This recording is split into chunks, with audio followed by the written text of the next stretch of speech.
We are back on the record on 23 CF 170, People versus Timothy Bliefnick. Mr. Bliefnick is present in court along with his attorney, Ms. Casey Schnock. People appear by Assistant State's Attorney Josh Jones and Laura Keck. And while we are waiting, then we are going to have a formal jury instruction conference. And then, Ms. Schnock, are you ready? I'm ready. I don't know if the state has updated the instructions since yesterday afternoon or not. The only thing we did was, well, we haven't updated anything. We're just going to withdraw the Okay, the two instructions we talked about. Okay, yes, Your Honor, ready. Okay. So, People's Instruction number 1 is 1.01, the function of the court and the jury. Any objection, Ms. Schnock? No, Your Honor. All right, that will be given.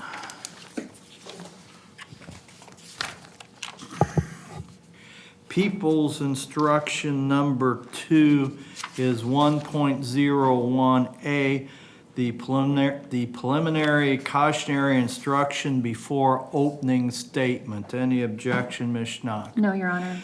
That has been given. The court will not read that instruction again. The court will, however, send that back with the other instructions to the jury. 1.01B, implicit bias, is People's Instruction number 3. Any objection to that, Ms. Schnock? No, Your Honor. That will be given.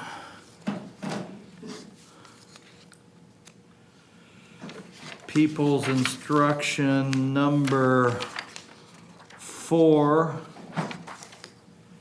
is 1.02.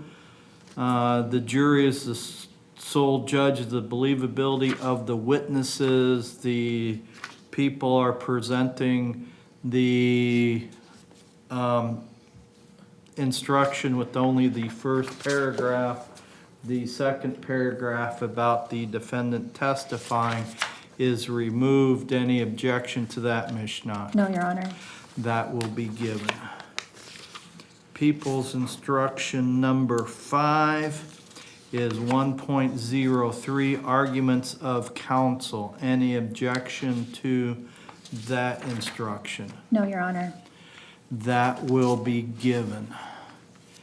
People's Instruction number 6 is jury note-taking. Any objection to that instruction? No, Your Honor.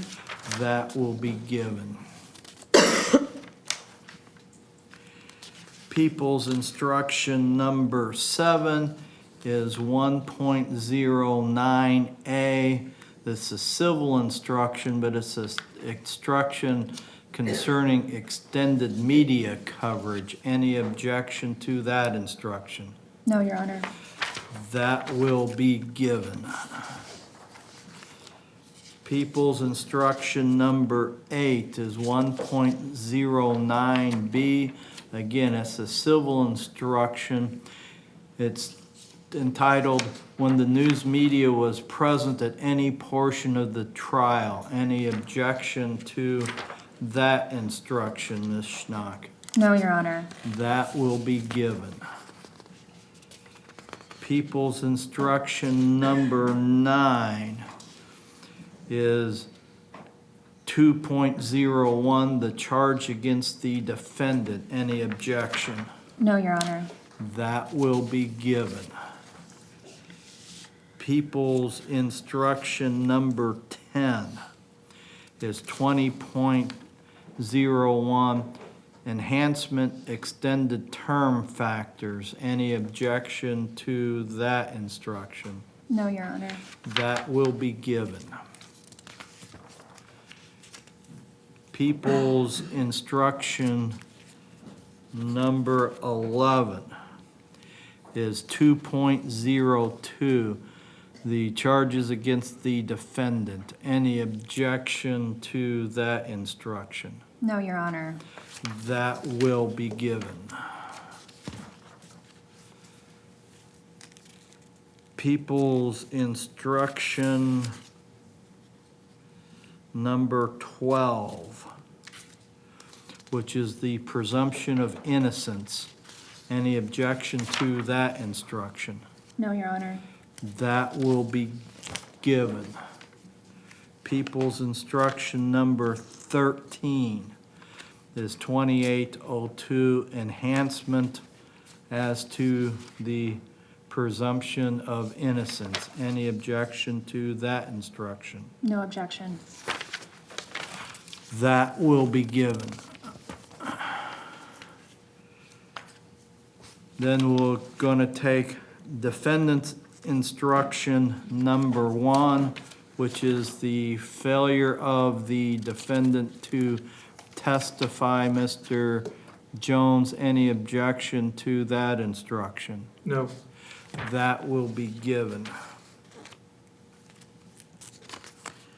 Then we have people's instruction number 14, which is 3.01, the date of the offense charged. Any objection to that, Ms. Schnock? No. That will be given.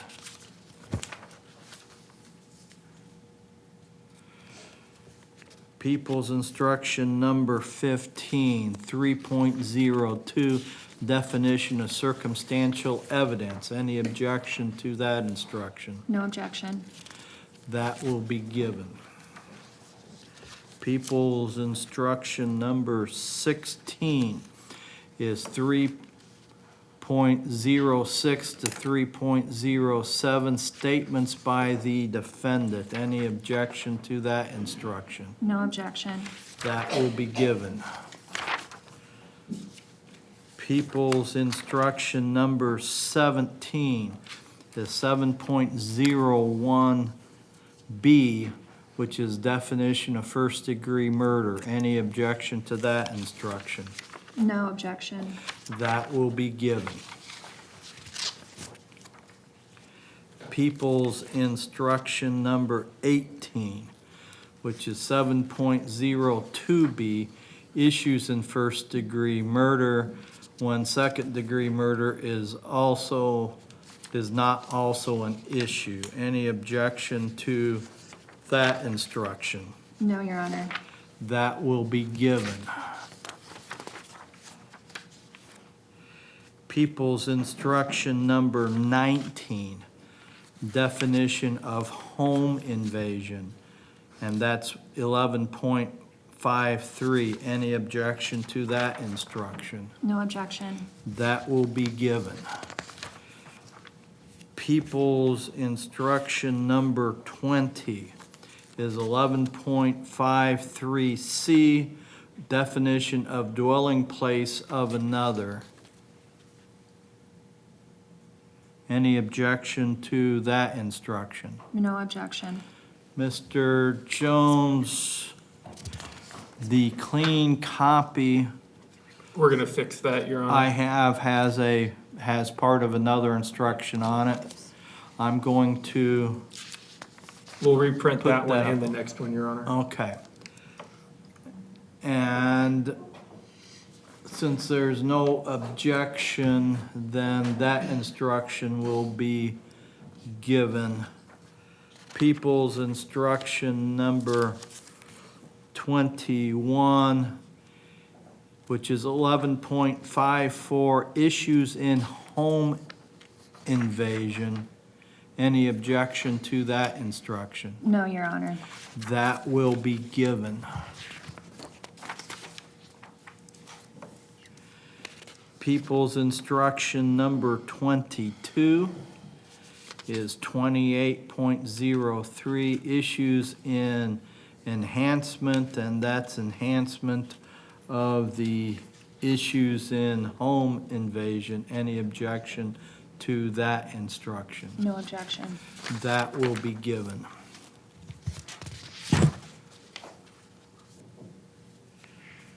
People's instruction number 23 is 2601, concluding instruction, which is also the jury is not instructed on a lesser included offense.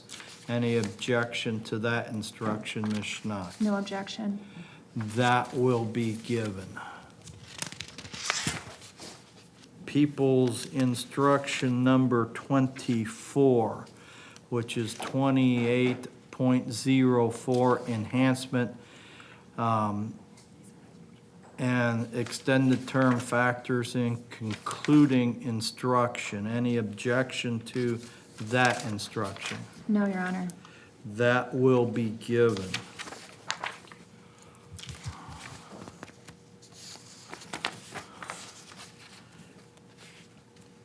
People's instruction number 25 is a verdict of not guilty of home invasion. It's 26.02.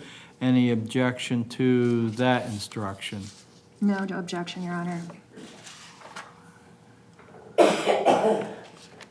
That will be given. People's instruction number 26 is 26.05, guilty verdict of home invasion. Any objection for that instruction? No objection. That will be given.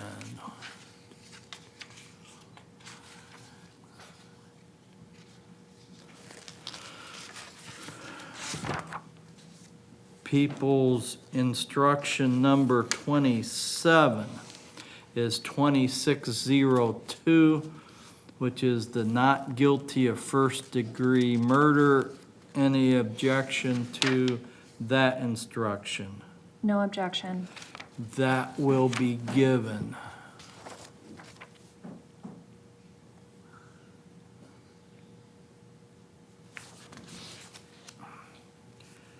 People's instruction number 28, 26.05, guilty verdict of first-degree murder. Any objection to that instruction? No objection.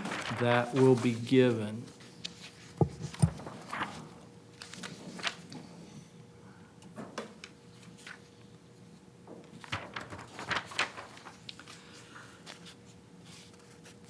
People's instruction number 29 is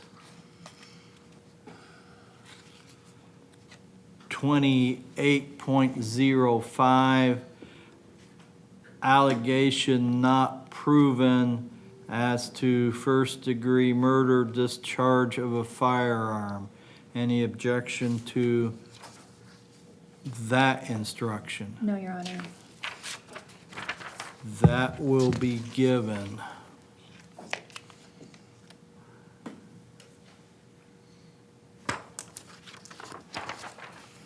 And instruction number 30 is 28.06, allegation proven, which is first-degree murder, the discharge of a firearm. Any objection to that instruction? No objection. That will be given.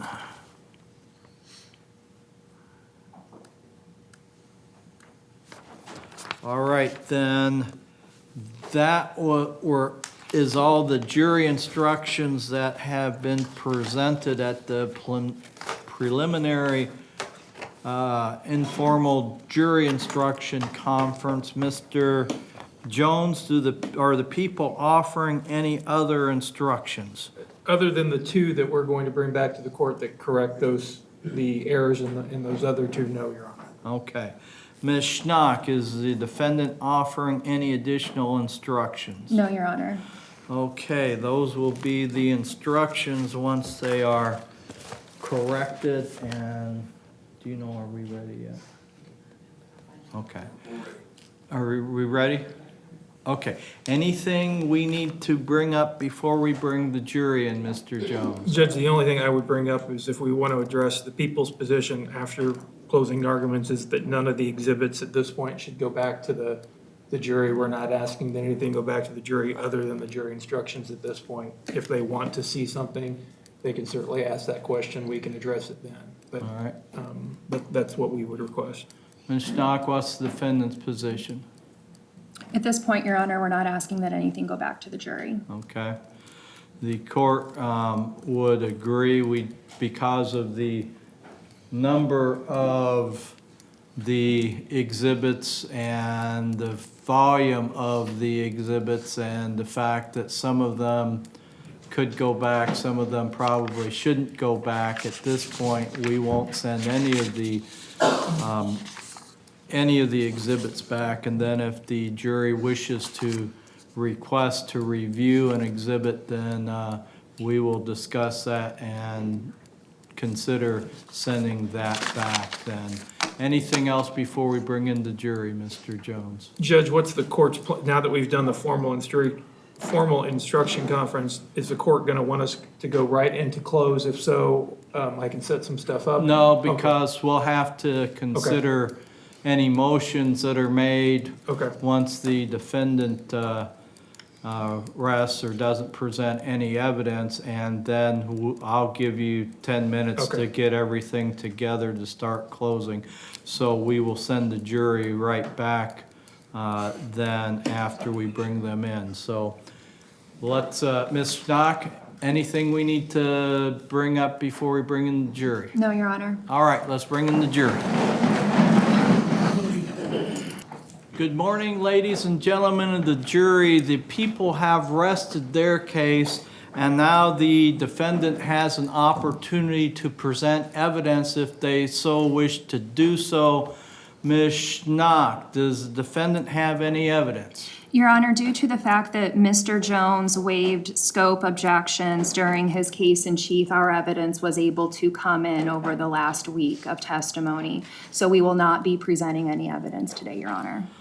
All right, ladies and gentlemen of the jury, I know this sounds a little silly, but I'm going to send you back into the jury room because we have a few things we need to take care of prior to finishing up the trial in this case. I would remind you that you still have not heard the closing arguments of counsel, nor have you been instructed as to the law on this case. So you must not discuss this case with anyone, even amongst yourselves, until it is time to start your deliberations. You are not to reach any opinions or conclusions about the case until you have heard everything. And then I would also remind you that although you are able to use your phones, etc., while you are in the jury room at this point, once you start deliberations, you will not have access to those devices. So at this point, I'm going to send you back to the jury room. It'll probably be 20 to 30 minutes that we need to take care of business, and then you will come back in and start with closing arguments, okay? So if you... All right. Okay. We are out of the presence of the jury, and then Ms. Schnock, do you wish to make any motions? Your Honor, I would renew my motion that I made yesterday for a directed verdict, but would not go into the detail of the motion, would simply renew it at this point. Mr. Jones, you wish to be heard in response? Same argument. All right. Well, the decision on a motion for directed verdict at the close of all evidence is a little bit different than after the motion at the close of the people's evidence, because the motion at the close of all the evidence, the court must make a determination of whether or not there is sufficient evidence for a reasonable jury to find the defendant guilty. And in this case, the people have provided or presented enough evidence on each of the charges in question where a reasonable jury could find the defendant guilty of each of those charges, so that motion would be denied. And then, Mr. Jones, I have been provided with the 2 instructions that were changed. Have you seen those? I have, Your Honor. All right. And Your Honor, just for the record, when we say change, the original said not typographical errors, but contained a sentence from the previous instruction on the instruction before, just due to spacing issues. So we've corrected those errors. Correct. Ms. Schnock, any objection to the, well, you probably haven't seen I have not seen them, no. the new documents. What happened, and if you want to review these, is that the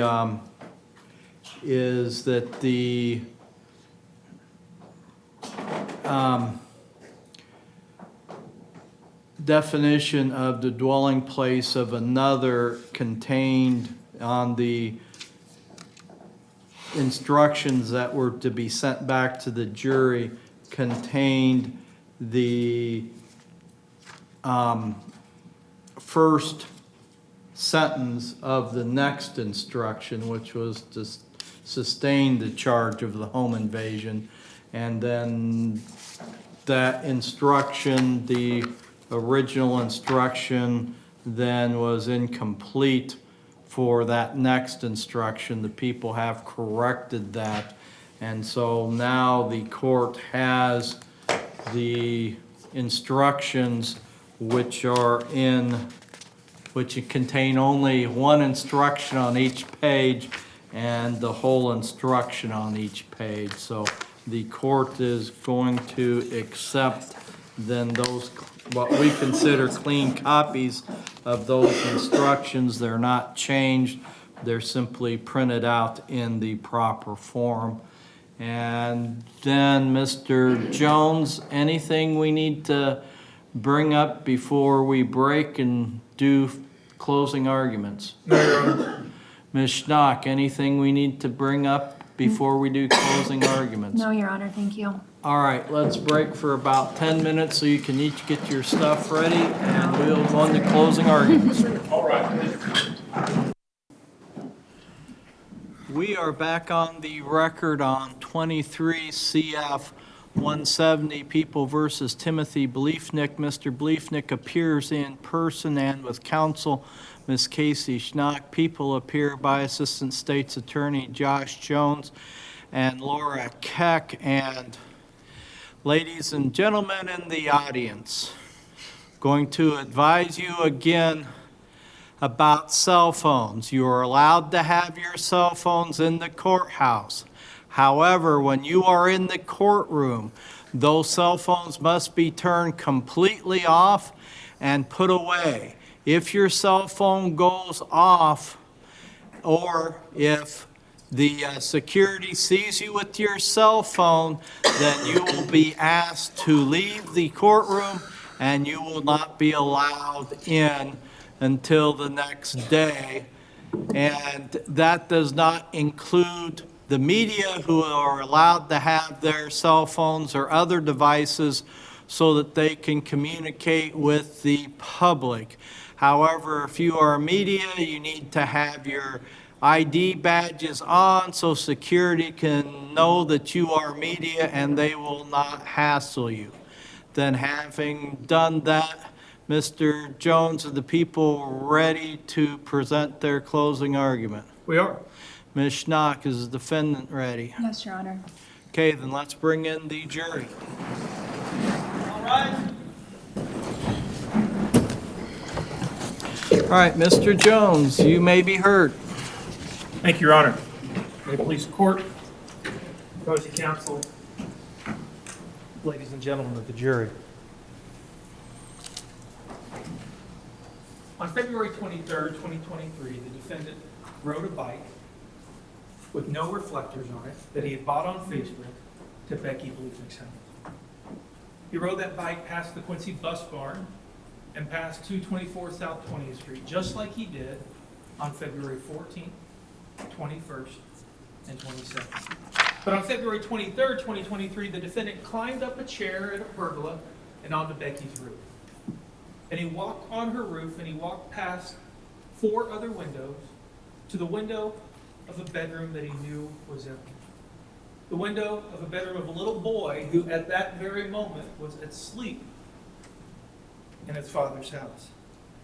And on February 23rd, 2023, the defendant pried open that window with a crowbar, just like he read on the internet. He climbed through that window and he broke down Becky's door and he chased her into a bathroom.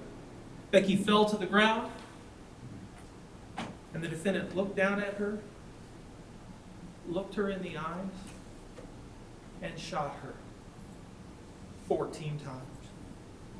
He shot her with a gun with a homemade silencer that he read about on the internet.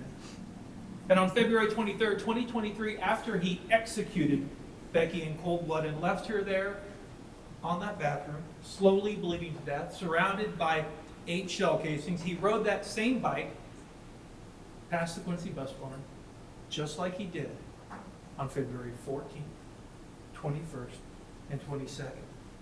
He went back to his house, where police would later find 27 shell casings that exactly matched the 8 shell casings that were fired by the gun that shot and killed and executed Becky. The 27 shell casings in his house exactly matched the shell casings that were around Becky. Not the same type of gun, not the same brand of gun, the exact same gun fired all 37 shell casings. Just like identical twins have different fingerprints, each and every gun leaves a different fingerprint on every shell casing it fires. Each and every gun. And every one of those 35 shell casings had the same fingerprint. They were fired by the exact same gun. Not the same brand of gun, not the same type of gun. The exact same gun fired all 35 of those shell casings. Now, what the defendant did on February 23rd, 2023 in Adams County is called home invasion and first-degree murder. And after you hear all the arguments, the judge is going to tell you that to prove those things, we have to prove certain elements. To prove home invasion, we have to prove these things on the screen. And usually what I would do in a closing argument is I read each of these propositions to you, and we talk about those propositions. And then I'd read the propositions for first-degree murder, and we talk about those propositions. But this case is different. This case isn't a propositions case. This case is about one question. This is a one proposition case, if you will. And the proposition is this: did the defendant do it? Have we proven beyond a reasonable doubt that the defendant did it? And after you hear the evidence, and after you hear the closing arguments, if you believe that you've proven it beyond a reasonable doubt, then you find the defendant guilty. And what happened on February 23rd, 2023, that violent and tragic end to Becky Bliefnick's life? Well, it started on September 18th, 2009, when Becky and the defendant were married. After a few years, in January of 2021, January 21st, the defendant filed for divorce. A few months later, in May of 2021, Becky starts to tell people about her fears, that something's not right. She tells Christine Moore that he screamed in my face. He shoved me in front of the kids. He's thrown things across the room where the kids and I were standing. He's punched a hole in the wall. If things really don't go his way, I feel he can be very unstable and unpredictable. And the thought's gone through my mind, if I may need a restraining order, I'm changing the locks as soon as I can. She tells Christine Moore that the only way the defendant has to make sure that the boys choose him over her is to eliminate her as a choice. Then on Mother's Day of May 2021, she tells her friend, Nicole Bateman, Tim told me if I outed his dad that he would probably have to move and then he would kill himself. And yes, I absolutely worry he will try to take the kids sometime, especially if I get awarded the custody I want. He will be pissed and he will do whatever he feels like doing.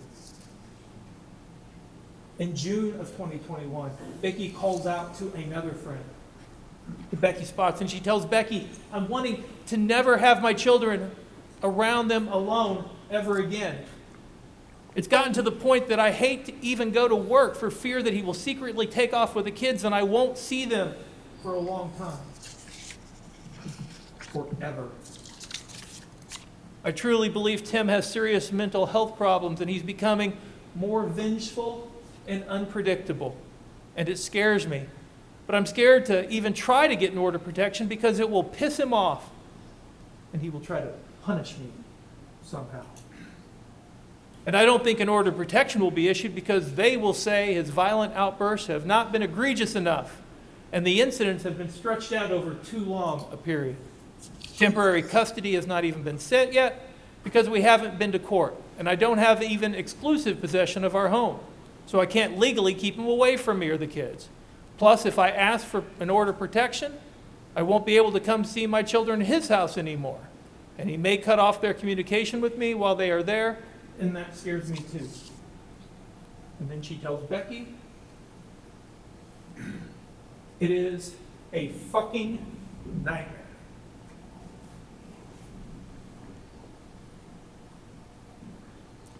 In August of 2021, she gets a court order. She gets a court order that says Ray Bliefnick, the defendant's father, can have no unsupervised contact with the boys. August of 2021. The defendant's required to pay her alimony of $2,100 a month and child support of $472 a month. September of 2021, she sends a message to her sister. If something ever happens to me, please make sure the number one person of interest is Tim, as that is who would do something to me. I'm putting this in writing that I'm fearful he will somehow harm me, come after me, or will try to do something to me that takes me away from the kids or the kids away from me. He already has lied multiple times to paint himself as a victim and me as the perpetrator when it is the other way around. No, I have not sent this to Mom or Dad as I don't want them to be out of their mind with worry. And just 4 days later, she messages her friend Nicole Bateman again. A friend of mine from the ER was murdered last Friday by her ex. I literally had a panic attack Friday night thinking Tim is going to come after me and do the same if he continues to not get his way. If he's crazy enough to file this OOP and make all this crap up and blame it on me, what else is he willing to do? On top of the fact that he has all our guns and ammunition, including mine. And in October of 2021, we learned on October 15th, the defendant's cell phone was factory reset. So when the defense says, well, we don't know how old those searches were on his phone that we'll talk about, remember, his phone was factory reset on October 15th. Then on October 22nd, Becky gets another court order. This time, it's an order of injunction. Neither party shall go to the other party's residence except for the exchange of the minor children. I bring this up for this reason and this reason alone. It's perhaps possible that some of you are thinking, well, the defendant had a right to be at Becky's house still. So he can't commit home invasion because he had a right to be there. No, he did not. There was a court order that said, "Thou shalt not." And the defendant was told not to be there.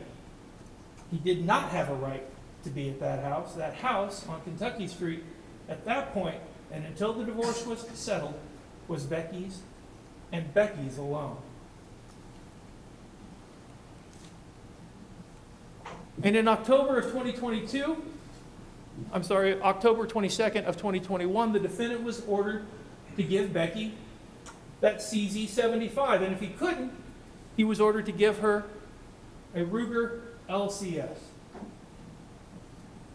Now, when he didn't give her that gun, Becky called the police. And the police went and talked to the defendant, and the defendant said, "I don't know where the CZ is." The police told Becky that, and Becky said, "Then I want to report the gun stolen because the defendant stole it. He hasn't given it back to me. He hasn't." Late fall, early winter of 2021, Becky cries out to another friend. She tells Amber Whitler, "If anything ever happens to me, it was the defendant." And in March of 2022, she cries out to a friend from California. And she tells Christine Mendel, "I feel safe right now, but I'm super nervous for when this ends. If he doesn't get his way, he might literally lose his mind." Tells her that she got a security system, that the defendant wants everything. He wants sole custody of the kids. He wants all the money, all the assets. He wants me to suffer. But I've had some serious PTSD with all this and the things I found out. Plus, I've had not one but two coworkers get murdered by their exes in the last year, which has totally made me a nervous Nelly. I'd rather let him believe what he tells me and stay alive for my kids. It sounds so crazy to say that out loud, but it's not out of the realm of possibility that he would go off the deep end. He literally cares more about hurting me than anything else. I literally would never trust him to ever let him in my house if it was just us. Then in June of 2022, she calls Gary Collins on the phone. She's crying. She's emotional. She's in tears. She tells Gary Collins, who was a police officer at the time, "If anything happens to me, it was the defendant."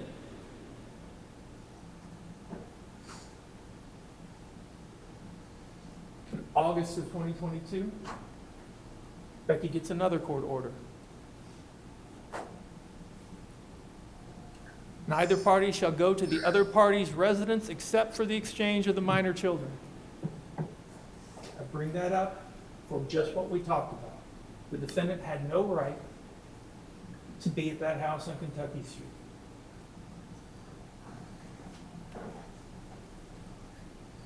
Then in October of 2022,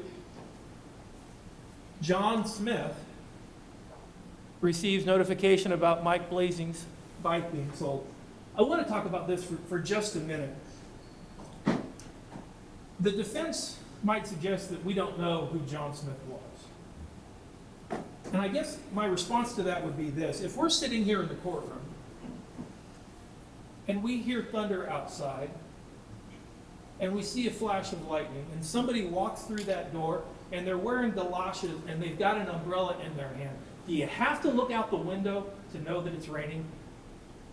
No, you don't. Do we know who John Smith was? Yeah. John Smith sits right there. John Smith drove an orange rust CRV. That was the message that he sent. The defendant drives that same CRV. John Smith says that he's got long brown hair. The defendant had long brown hair. John Smith bought a black mongoose bike. There was a black mongoose bike in the defendant's garage. And John Smith got notifications on his phone about a blue bike with no reflectors that was sold by Mike Blazing to a tall, athletically built man. Do we have to look outside to know if it's raining? We know who John Smith is, and we know what John Smith did. December 2022, just 3 months before Becky was executed in cold blood, Becky files her pretrial affidavit. And in Becky's pretrial affidavit, she talks about that CZ-75 again, because she didn't have it. There was no gun safe in her house. There was no ammunition found in her house. We've heard no evidence of that. She didn't have a gun. She wanted that gun back, and if the defendant didn't give her that CZ-75, he was supposed to give her a Ruger 9 LCS. We'll talk about that Ruger LCS in a minute. And in Becky's proposed parenting plan, talking about custody of the boys, Becky agreed to 50-50. Becky agreed to a fair split, 50-50 between her and the defendant. Compare that to the defendant's proposed parenting plan. When he filed the proposed parenting plan in December, he wanted 70-30 his way. She would have 4 overnights in a 14-day period. That's what the defendant wanted. Then in January of 2023, the defendant sends a letter to Becky about what he wanted. And what did he say? He said, well, I'll go 60-40. And I'll do 50-50 if you get a psychological evaluation. And he said, I'm not going to pay any child support. I'm only going to pay maintenance of $750. And you know that house that you've been living in with those boys for the 2 years? That's mine now. You get 60 days to find a new place to live. And my father, even though there's been a court order for 2 years that there's no unsupervised contact, my father can see the boys whenever he wants, supervised or unsupervised. That's what I want. That's what the defendant said he wanted in January of 2022. And on January 5th of 2023, I apologize, January of 2022. January 5th of 2023, Becky calls out again to a friend, Melissa Young. A friend she hadn't seen in a while. And what does her friend say? Her friend says, Becky looked emotionally drained and tired. And Becky said, the defendant told her, you'll be dead before you get my money. And Becky asked for prayers. Sometime in January, Becky calls out to her friend Sarah Murphy and says, if anything happens to me, you better go looking for the defendant. And the defendant told me, I'm tired of playing your stupid little game. And in January of 2023,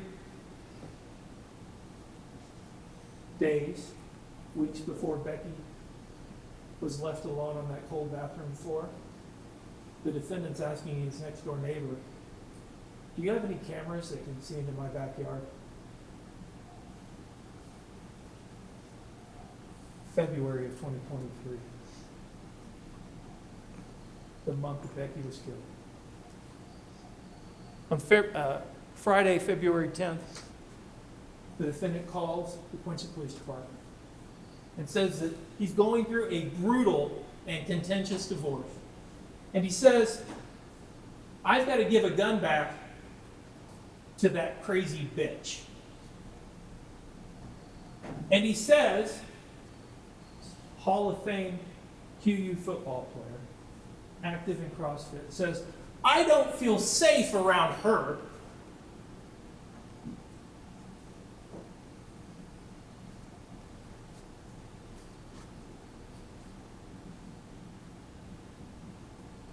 Let's focus on these 3 weeks. And let's start with February 13th and 14th of 2023. On February 13th, 2023, at 2:02 p.m., we know that that's the last time there was activity on the defendant's computer, last time there was any internet search on his computer, 2:02 p.m. until 1:10 a.m. And we'll talk about that in a minute. And we know that at 7:38 p.m., it's the last call on his phone until 1:32 a.m., and we'll talk about that in a minute. At 11:44 p.m., Ted Johnson, Becky's boyfriend, texts her, "I'm on my way." And we know that he arrived at the house at around midnight the next day, the 14th.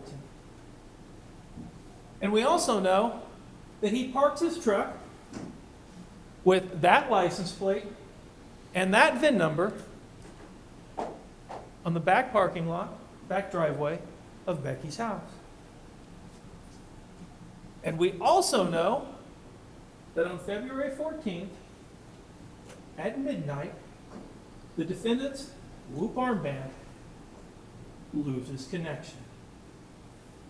And what happens after that?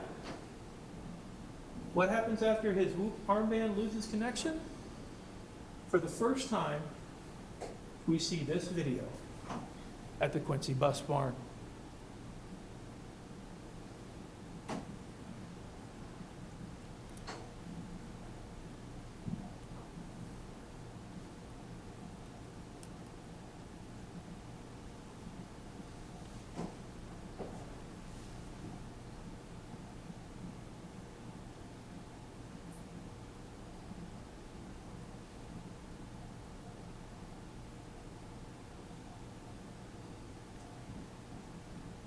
A bike with no reflectors, just like was on John Smith's phone. And what happens just a minute and a half after that? Well, at 12:31 a.m., we see this video at 224 South 20th Street.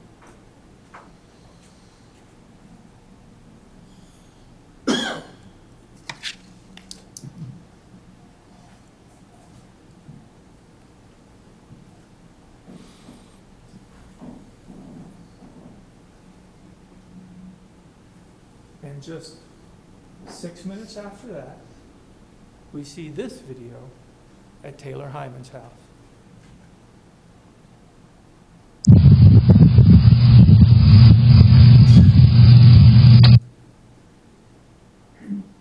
And what do you suppose we're going to see about 15 minutes later? This video back at the Quincy Bus Barn.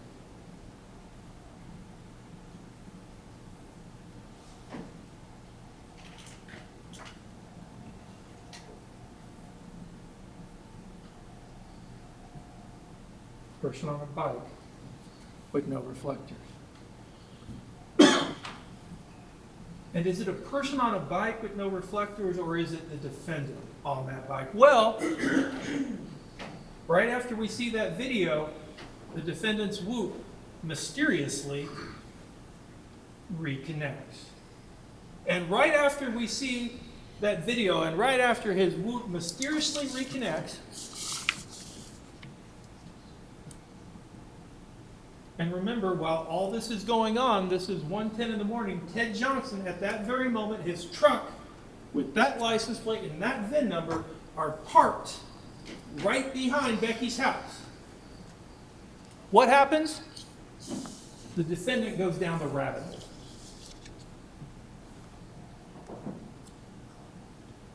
At 1:10 a.m., 1:10 a.m. in the morning, he starts searching all these things. At 1:10 in the morning, right after his Whoop reconnects. And he's not just searching for license plates. There's a specific license plate that he's searching for. He's looking for ADC J55. Now, how else does he see it unless he's in her backyard? And how else does he see it in his backyard unless he gets there? And how did he get there? He rode that bike. And how do we know he rode that bike? Because his whoop wasn't connected when he was doing it. But if that's not enough, he looked up, how do I find the owner of a license plate in Missouri? And what does he do right after that? That's at 1:31 a.m. What does he do at 1:32 a.m.? He makes a cell phone call. Who does he call? The Missouri Department of Revenue at 1:32 in the morning. And if that's not enough, he's looking for a specific VIN number. I mean, maybe it's one thing to get a license plate number, but you gotta want that VIN number. The same VIN number that was on Ted's truck that was parked right there, right where the defendant saw it, after he rode a bike there, got caught on those two videos, and got caught on Taylor Hyman's video. He kept searching until 1:48 in the morning, over 200 searches, over 38 minutes. You know, Becky said if he didn't get his way, he might start to literally lose his mind. He started to lose his mind. Because he wasn't done. A day later, he's still searching. He's still down that rabbit hole. And on the 15th of February, there's a court order. The matter set for trial. The end is in sight for Becky.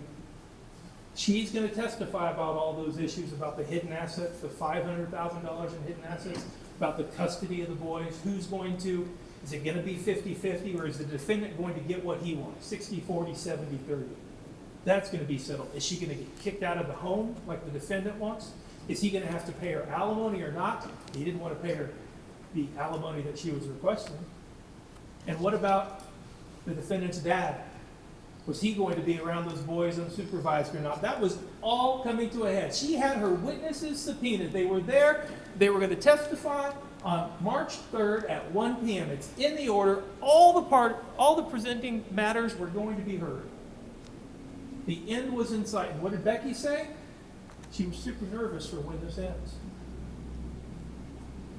Because if the defendant didn't get his way, he might lose his mind. February 17th, the defendant's interviewed by the GAL, Rick Zimmerman. What did he tell us? The defendant didn't want 50-50. He wanted 60-40, at least 60-40. Becky was reluctant, but would go along with 50-50. She felt like that was best for the kids. Defendant, no, I want more. I want to win. On the 19th, Becky goes out for surgery. She's at the home of Brandon and Celia Gervais. We heard from them. And she doesn't come back until the 21st, but in between, the GAL report was filed. And what did the GAL say? Well, the GAL said 50-50. GAL said, defendant, you're not going to get what you want. I think it should stay the same 50-50 like Becky had agreed to, and like Becky had filed in her parenting plan. February 20th, 2020, February 20th to 21st of 2023. Remember, at this point, Becky is still with the Gervais in St. Peter's in St. Louis, Missouri. And at 12:44, on the 20th, the defendant's cell phone locks. And just a minute later, his whoop again mysteriously loses connection. And right after that, we see a video at the Quincy Bus Barn.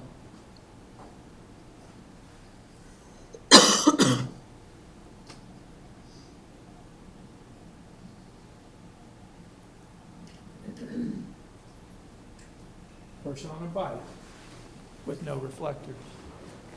And just a minute and a half after that, you see a video at 224 South 20th Street.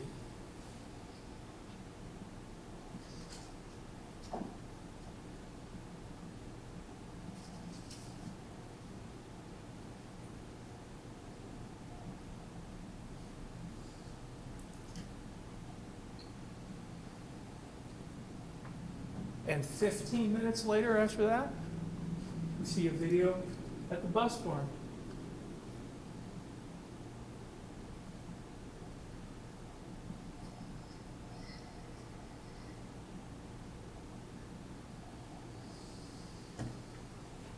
Person on a bike with no reflectors, headed north this time.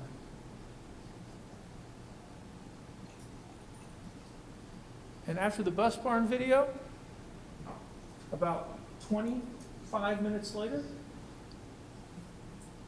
we see another video at the bus barn.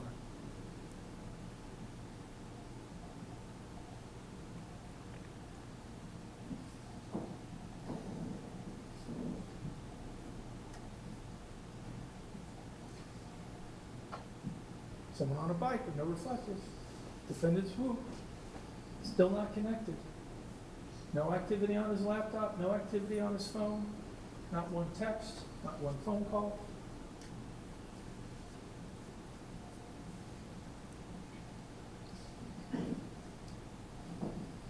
And 15 minutes after that,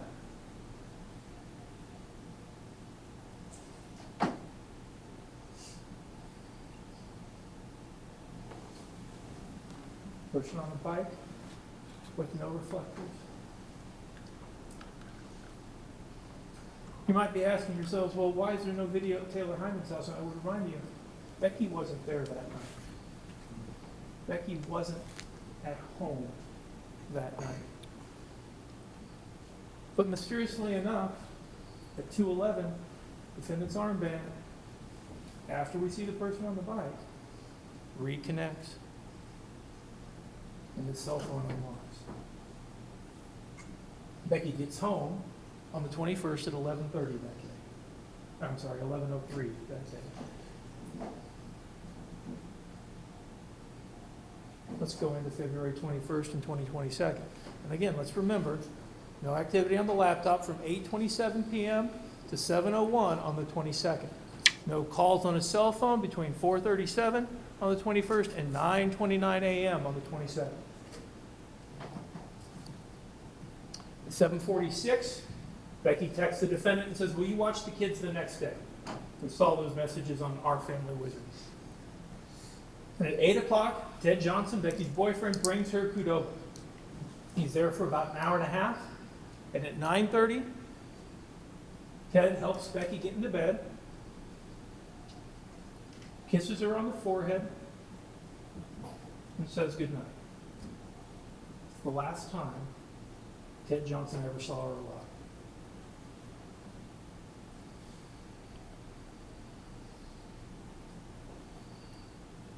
At 12:42, the defendant's whoop loses connection. What do you think is going to happen next? If you guessed that his cell phone locked, you got it right. What do you think happens next? If you guessed, will there be video from the Quincy bus barn? You got it right. 12:57.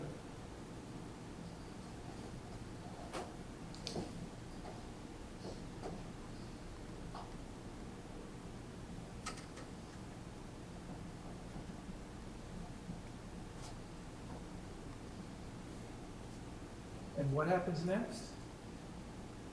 If you guessed, video at South 20th Street at 224, you got it right.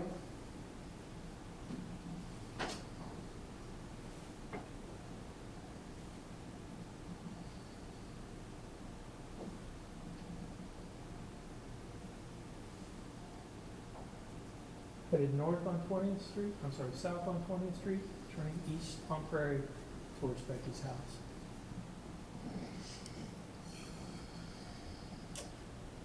And what do you think happens after that? About 5 minutes after that. If you said, I wonder if there'll be video at the Hyman residence. There was. At 1:05 a.m.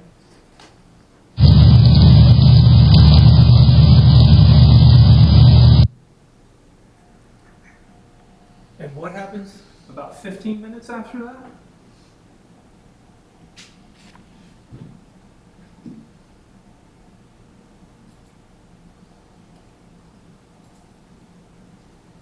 1:10 a.m., Quincy bus barn. Person on a bike with no reflectors, headed north, away from the direction of Becky's house, towards the direction of the defendant's house.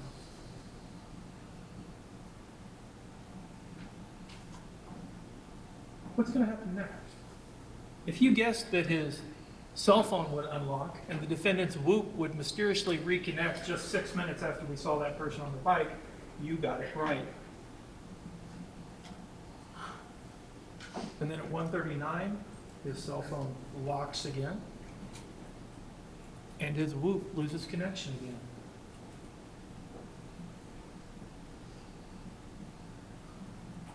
And once again, right after his cell phone locks, right after his whoop loses connection, there's a video at the Quincy bus barn of a person riding a bike with no reflectors,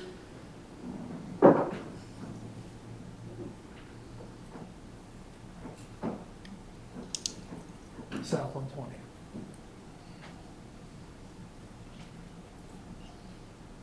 And a minute and a half later, there's video at South 20th Street, 224 South 20th Street, of a person riding a bike south on 20th Street, and once again,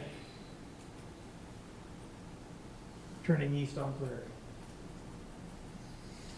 And if you're asking yourself, well, in 15 minutes, is there going to be video at the Taylor Hyman residence of a person? There is.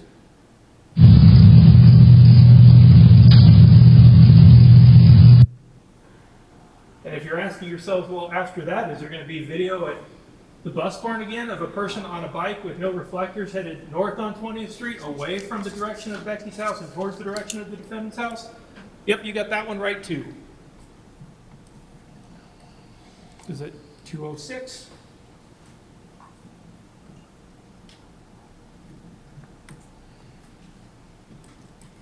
There we go. And if you're asking yourself, well, how do you know that's the defendant? Once again, right after we see that person on the bike, his whoop reconnects and his phone unlocks. 14th, 20th, 21st, and 22nd. Same thing. Every day. And on the days where we don't see the person on the bike, where we don't see, you know what, not a person, the days when we don't see the defendant on a bike, his whoop's fine. It's not losing connection then. The only time we see those losses, those times when the whoop isn't connected, those gaps, are when he's on a bike and he's headed to Becky's house. February 23rd, 2023 hit. Day Becky was murdered.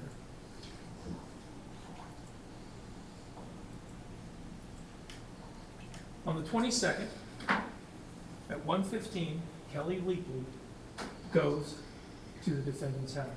She stays there about half an hour. They have sex, and she leaves around 1:45 or 2 o'clock. Now, I understand that Kelly didn't like talking about that, and I understand. It's embarrassing to talk about those things, and I wouldn't bring it up if it wasn't important. It's not important right now.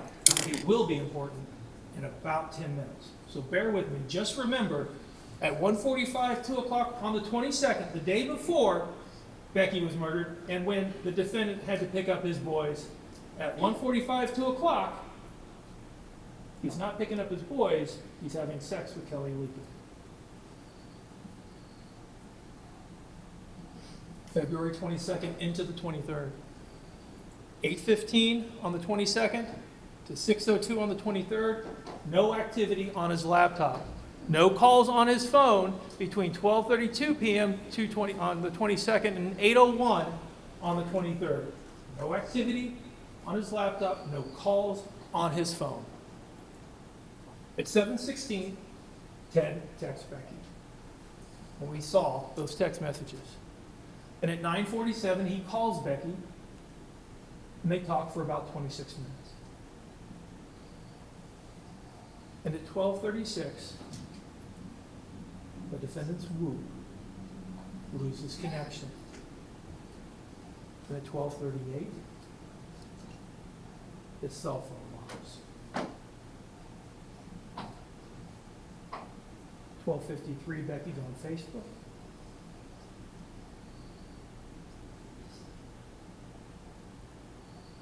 And at 12:55, we see a video again of the defendant riding that blue bike with no reflectors down 20th Street towards Becky's house.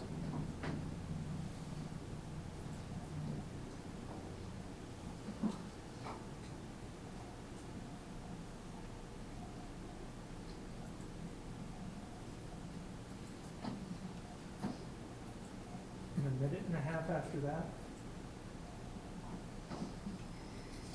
you see the video at 224 South 20th Street of the defendant riding that same blue bike that he bought on Facebook and headed south on 20th and turning east on Prairie towards Becky's home. He goes to Becky's house, climbs up that chair, he climbs onto the pergola, and he climbs onto the roof. And he goes past these windows. He goes past these windows. And he goes to this window, the window that he knows goes to a bedroom that's empty. Because the little boy who sleeps in that room is asleep at his house at that moment. The random burglar just got that lucky. The random burglar went past 4 other entry points, get to an entry point all the way across on the other side.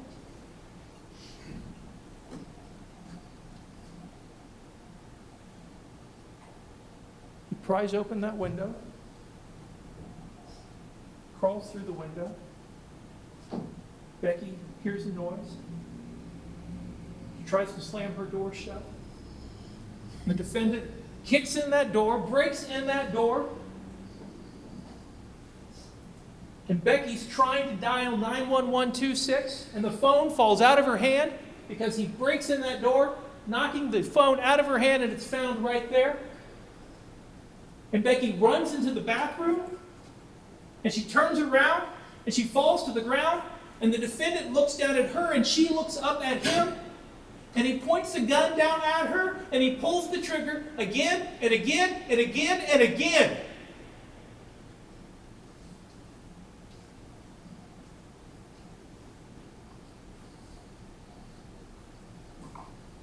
He leaves her like that.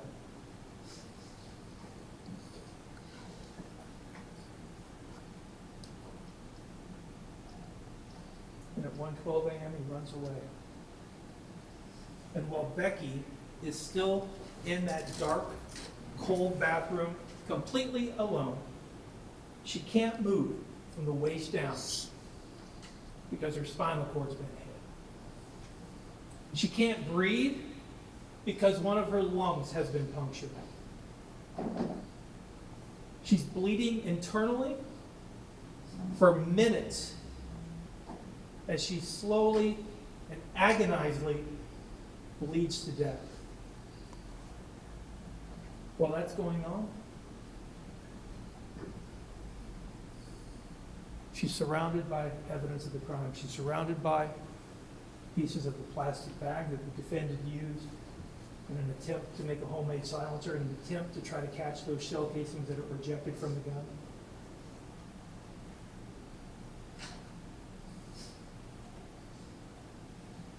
And the defendant's DNA is under the fingernails of her left hand, the same hand that she used to wear a wedding ring on when she promised to love and honor the defendant.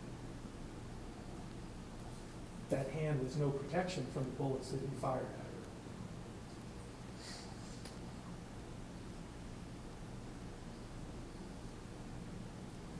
Surrounded by the 8 shell casings that exactly matched the shell casings that were at the defendant's house.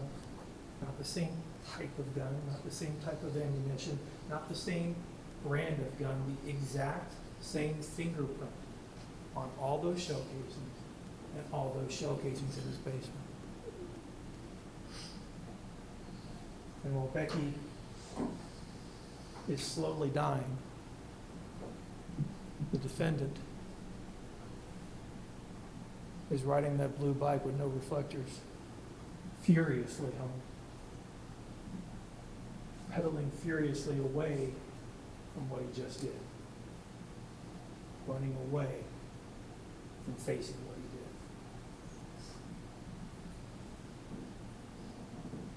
And after he got rid of the gun, and the clothes, and the evidence of his crime, or almost all the evidence of his crime, his whoop reconnects, and his cell phone unlocks. The defendant didn't commit the perfect crime, but his mistakes kept going into that morning.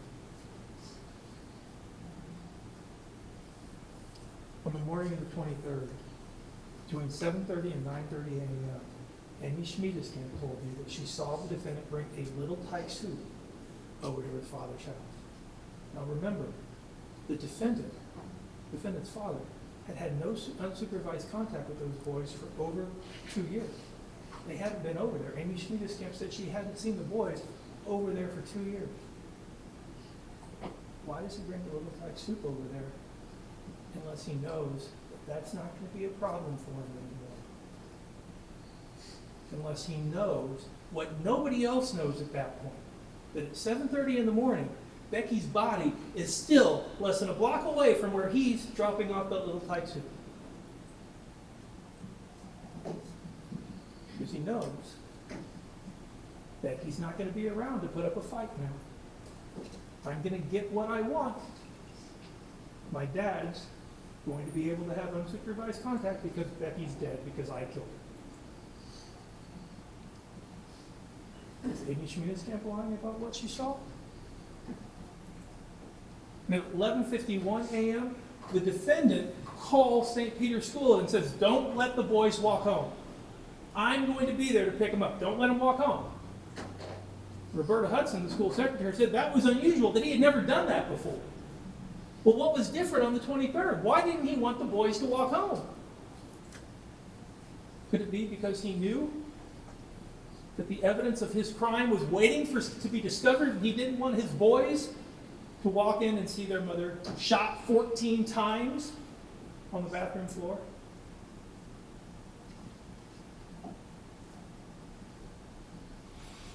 He gets to St. Peter's School an hour early to pick up the boys, and Roberta Hudson said that was unusual. There were no other parents waiting that early. And I would remind you, the day before when he was picking up the boys, what was he doing at 1:47? He wasn't getting to school that early, he was doing something else. So what's different about the 23rd? Well, what was different is he didn't want those boys walking home, walking into that house and seeing what he did.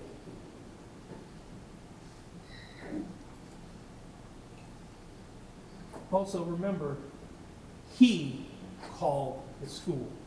We'll come back to that in just a minute. At 2:47, he picks up the boys, and only after he picks up the boys, only after he picks them up and he's sure that it's not going to be an issue, only after that does he text Becky's dad and now says, "You know what, now I'm really concerned. I wasn't concerned at 11:51. I didn't text you then. I wasn't concerned at 1:47 when I was sitting in the parking lot for an hour. Didn't text you then to say, hey, maybe check on Becky because I'm here at the parking lot an hour early." He didn't do that then. He waited until the boys were with him. Then he texted Becky's dad. And when Becky's dad tries to call him, just 3 minutes later, he doesn't answer. Because he wants somebody, he needs somebody to go into the house now. He needs somebody to find her body. At 3:30, Becky's father does just that. And when the defendant finally does call that phone back at 4:14, what does he do? He lies. He tells Becky's mom, the school called me that Becky wasn't there, so I came to the school to pick up the boys. That's not what happened. Why did he lie? Is Rolla making that up? No, Rolla told us exactly what she heard. She said, the defendant said on the phone, the school called me. And I only went to the school because the school said Becky wasn't there. That's not what happened. We know he called the school. Why did he lie? And on the 27th, just 4 days after Becky was brutally executed, we find a bicycle. Not down by the river, not on the east end of town, not on the north end of town, not on the south end of town, not 6 blocks away from the defendant's house, not 4 blocks, not 3 blocks, not 2 blocks, not even a block away, half a block away from the defendant's residence, we find that blue bicycle with no reflectors. And we know that's important because on the left we saw Kelby's ride, Zach Demas's ride, where he rode that bike with the reflectors on it. We saw those reflectors light up, and we didn't see that on the 14th, the 21st, the 22nd, or the 23rd. That's how we know that's the bike. The defense will say, well, DNA is not on it. Okay, fair enough. That bike was outside for 4 days. We don't know what happened to it in those 4 days. We don't know who else touched it. We don't. But what we do know is that that's the bike the defendant was riding because he got it off Facebook. It was on his phone under a John Smith burner account, just like he bought that black Mongoose bike that was in his garage. They were set at the same height, less than a centimeter apart. Then on March 1st, we searched the defendant's house, and what do we find? We find in his bedroom an empty gun safe. An empty gun safe. Where's the gun? We know that there was purchase history for an SR9, Ruger SR9, that the defendant bought. We didn't find that when we searched. We know that Becky wanted a CZ75. Didn't find that when we searched. In fact, the only gun we found was that Ruger LCS that he was supposed to give to Becky, and he never did. And where did we find it? We found it downstairs in a gun safe. If you're going to use a gun for personal protection, and you have a quick access gun safe, you store the gun there.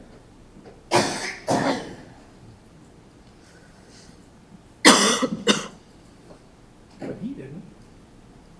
The handgun for personal protection was downstairs in a lock safe downstairs and not in the empty, interestingly enough, gun safe in his bedroom. We talked about the black Mongoose bike, and in his house we also found all the garbage bags, all the grocery bags, and that crowbar, and those shell casings. And again, remember, all around Becky's body were pieces of a plastic bag. Pieces of a plastic bag that the Illinois State Police Crime Lab, to be fair, they said it was inconclusive, but I'm not a scientist.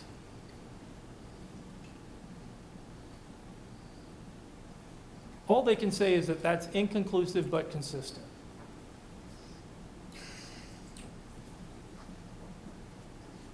Okay. Guess maybe it's good that I'm not a scientist because that's a match.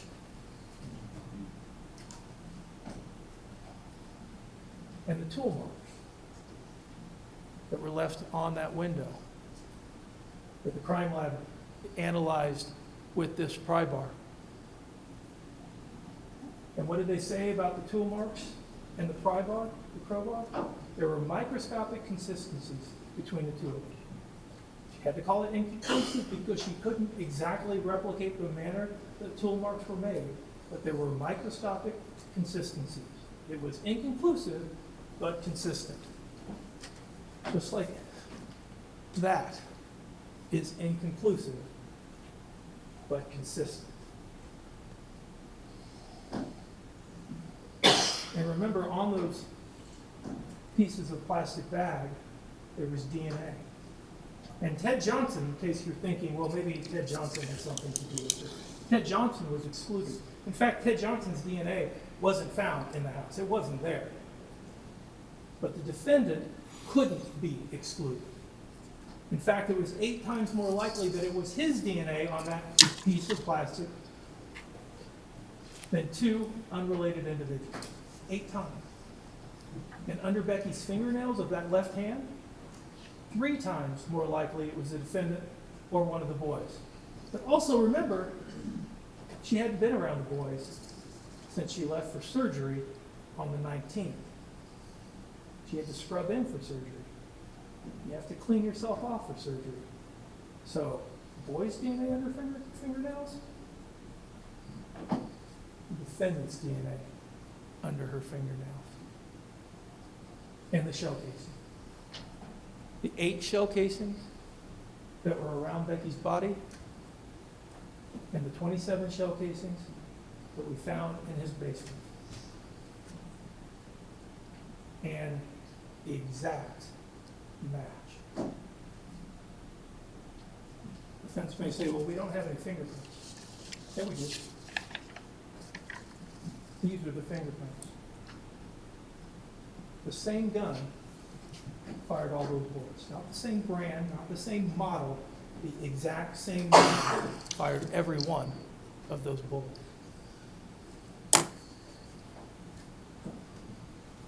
The defense may say that this case is circumstantial. And you may be thinking in your mind, well, it's a circumstantial case. But the key word in circumstantial evidence isn't circumstantial, it's evidence. Circumstantial evidence is evidence. It's proof of facts or circumstances which give rise to a reasonable inference of other facts which tend to show the guilt or the innocence of the defendant. Let me put it to you like this. There's an old game show that I used to watch. I don't know if it's on anymore. You spin the wheel and you pick letters. I think it's called Wheel of Fortune. I don't know if it's still on. But let's play Wheel of Fortune. Are you convinced beyond a reasonable doubt that says happy birthday? Well, each letter is another piece of the puzzle that you use to solve it. And just like you don't have to have every letter to be convinced beyond a reasonable doubt that that says happy birthday, you don't have to have every piece of the puzzle. You don't have to have the gun to convict him of murder. You don't have to have a confession to convict someone of murder. You don't have to have an eyewitness to convict someone of murder. Those are nice letters to have, but you can solve it without it. So let's take a few minutes to go through the circumstantial evidence in this case.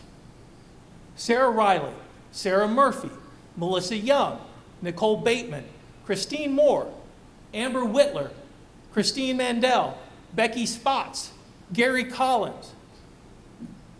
All these people told us the same thing. I'm not going to go through all their statements again. All these people told us that Becky was scared of the defendant, that she thought he was going to do something to her, and that she thought if anything ever happened to her, it'd be the defendant that did it. Every one of them. They didn't say it was somebody else. They didn't say it was Ted Johnson. They didn't say she's scared of a random prowler. They said she's scared of the defendant.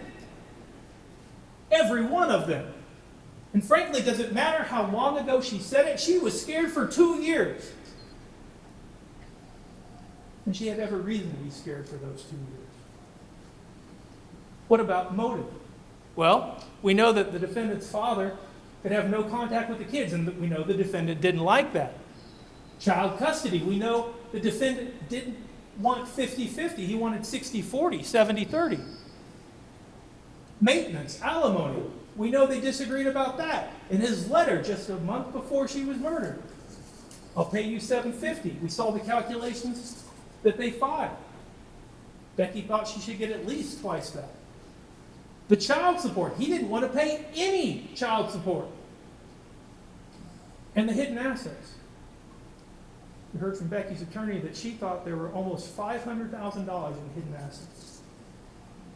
And we do know that the defendant told Becky, according to one of her friends, you'll be dead before you get my money. The missing CZ-75, they didn't agree about that. The marital home, the defendant wanted to kick her out of the place that she had lived with her 3 boys for the 2 years since he had moved out and filed for divorce. He wanted to kick her out. You got 60 days to find a new place to live. And we know that the divorce hearing date was coming up.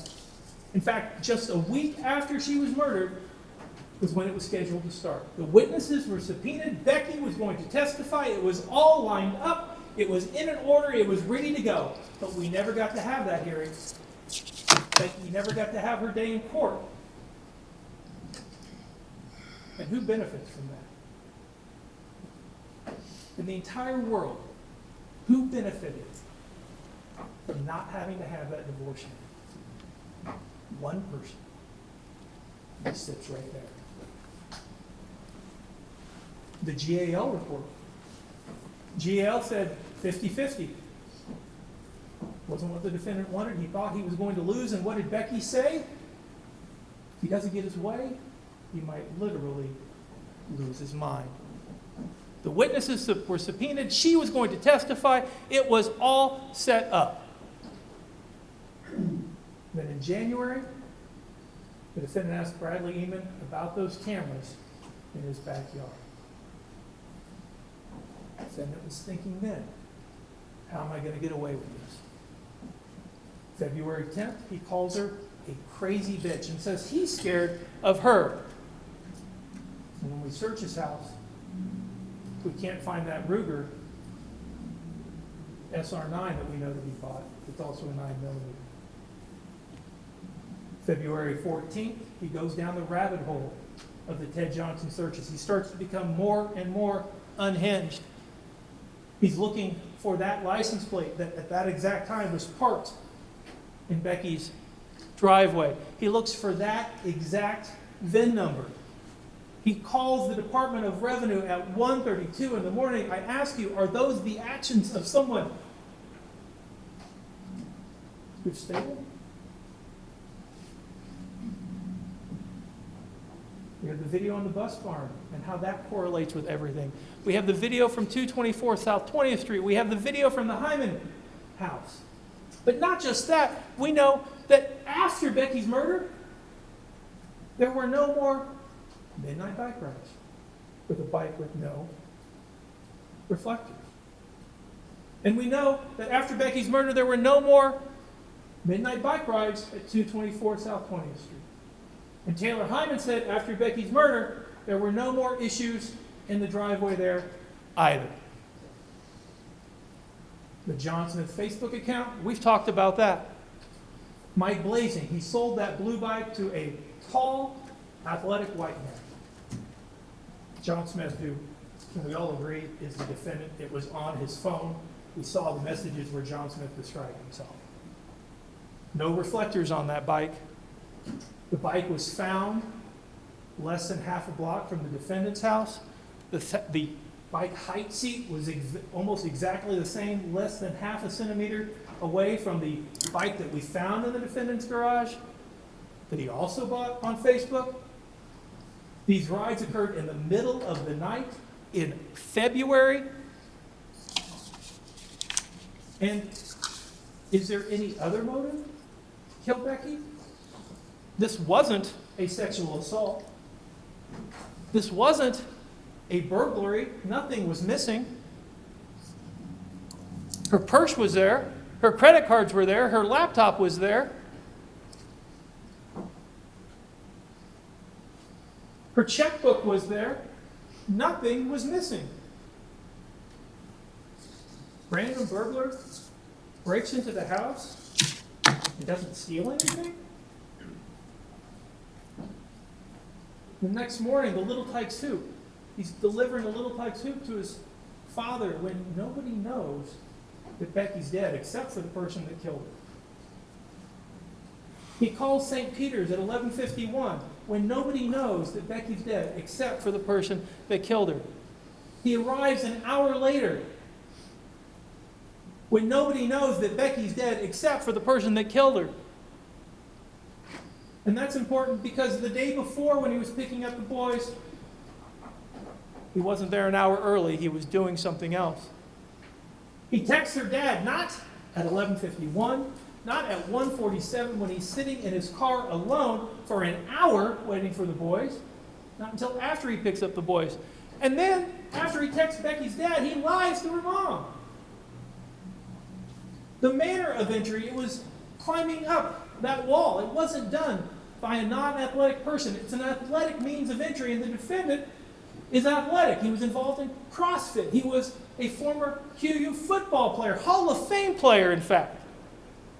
The path of entry, does it point to anyone else? It points to someone who knows who's in that house and who's not in that house. They go past 4 other points of entry, past 4 other windows, and goes into the first window, but they know nobody's there because the little boy who slept in that room was sleeping in his house at that exact time. Then they chase Becky down. A random burglar breaks into the house, finds a gun, I guess, or brings a gun that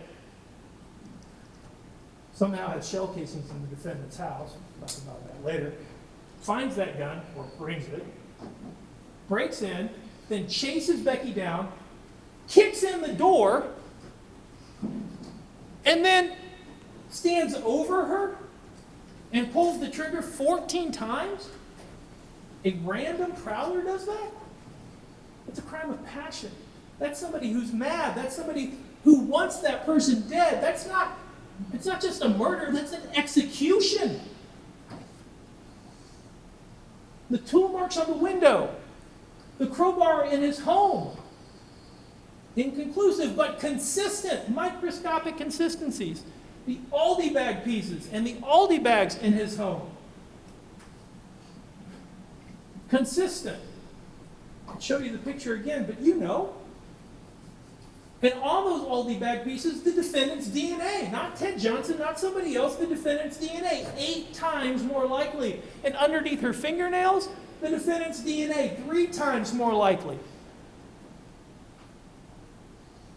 The empty handgun safe in his house. And there's no handgun safe at Becky's house. Assume for a moment that it's a random prowler. Does he get the gun from Becky's house? Becky doesn't have a gun. She's been asking for a gun for 2 years. She wants her gun back. She never gets it back. She didn't even have a handgun safe. Ammunition, nothing. And of course, we don't know where that CZ-75 was, and we don't know where the Ruger is that the defendant bought. The 8 shell casings at the scene and the 27 shell casings in his basement, all fired by the exact same gun. Again, I hate to say it again, but not the same brand of gun, not the same type of gun. The same gun fired every one of those 35 shots. Those 35 shell casings were fired by the same gun. The gun that killed Becky fired the shell casings in the defendant's house. And of course, we know that there was no laptop activity on his laptop at these times when we see these bike rides. And there was no cell phone activity at the time that we see these bike rides. And that his cell phone was locked every time we see these bike rides. And that the Whoop data all shows that his Whoop was disconnected every time we see this bike ride. Every time. All it would take is one phone call, one text message, one, you up, one, how you doing, one Google search. And we'd know it couldn't have been him. But not one. Every time we see that person on the bike, we don't have cell phone activity, we don't have computer activity, and his Whoop is mysteriously and coincidentally disconnected. In fact, on that second bike, the third day, the 22nd, when there were 2 separate rides, it connected and disconnected after the first ride and connected and disconnected after the second ride. What more do you need to see? But okay, let's talk about his searches. How to force open my door with a crowbar. How was Becky's window forced open? With a crowbar. Can I force open my door with a crowbar if I lock myself out? How was her window forced open? How many cops in Quincy, Illinois? Respectfully enough to catch him. How to make a homemade pistol silencer? None of the neighbors reported hearing a shot. And he's looking up how to make a homemade pistol silencer. Average Quincy, Illinois Police Department response time? How long do I have to get away? How can I check if a gun is registered to me? Are the police going to be able to figure out what guns I own and if they're missing? And there were missing guns. Does my whoop record the exact times I wear it? The whoop data that shows that he was the person on that bike making those rides. Can you just wash off gunpowder residue? How do I hide the evidence of my crimes? Does my whoop catch up when I'm not wearing it? Are the police going to be able to catch me? Can you find out what guns are registered to your name? Are the police going to be able to catch me? How to clean gunpowder off your hands? Are the police going to be able to catch me? Can you identify if a shotgun shell was shot out of a specific shotgun? What did we learn over the last 7 days about shell casings? Fingerprint. He was on websites for improvised silencers. He was on websites for how to open windows from the outside, just like Becky's window was forced open. How to unlock privacy locks. He was on websites for easy lock picking tricks. He was on websites for how to use a crowbar to open a door. He was on websites for can gunshot residue be washed off or wiped off. He was on a website that says gunshot powder residue not always a smoking gun. Well, we know that's true. We learned that over the last 7 days, that after 6 hours, there's really no point. Are shotgun rounds traceable? We learned the answer to handgun rounds.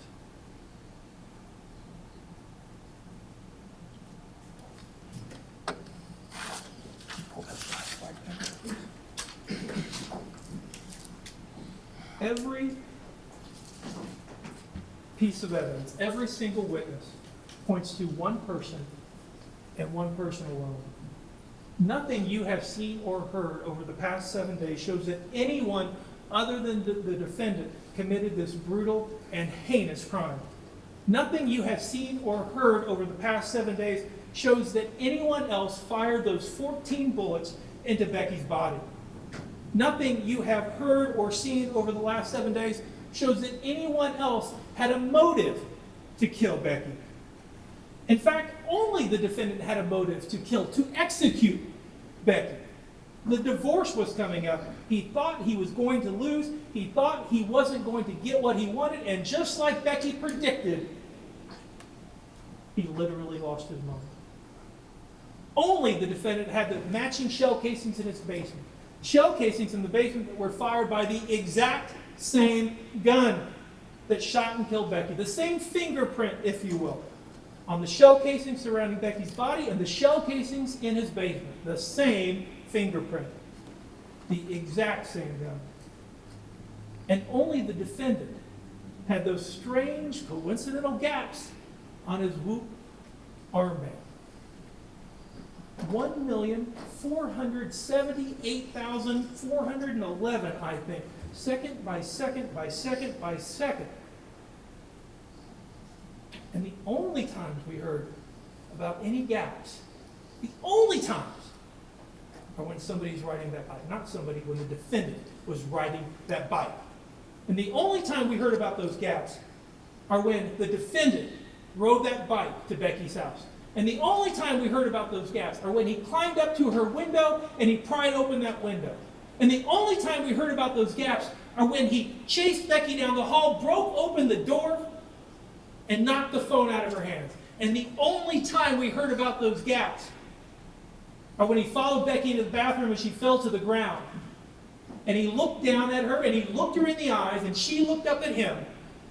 And he pointed the gun down at her and he pulled the trigger once, twice, 3 times, 4 times, 5 times, 6 times, 14 times.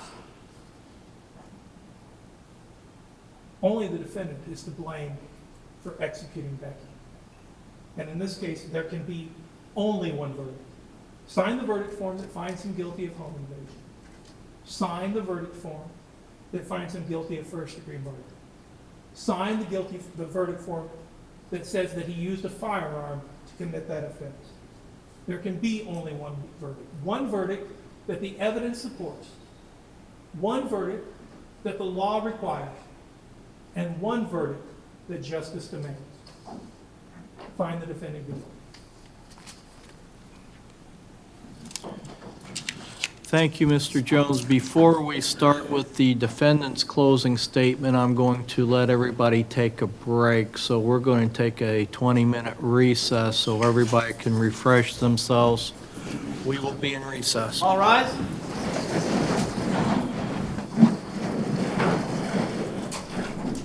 All right, 20 minutes, and we'll start with Ms. Schnock's closing. We'll be in recess. We are back on the record on 23 CF 170, People versus Timothy Bliefnick. Mr. Bliefnick is present in court along with his attorney, Ms. Casey Schnock. People are present by Assistant State's Attorney Josh Jones and Laura Keck. And we are ready for the defendant's closing argument. And if you could bring in the jury, please.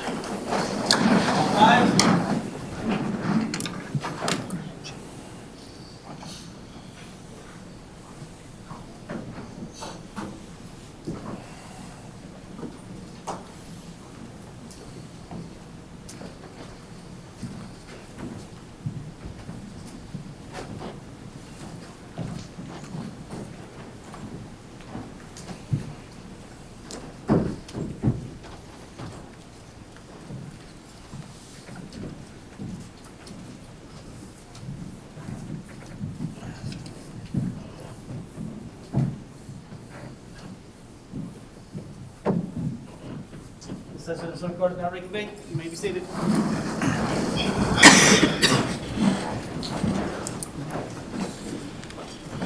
Ms. Schnock, you may be heard. Thank you.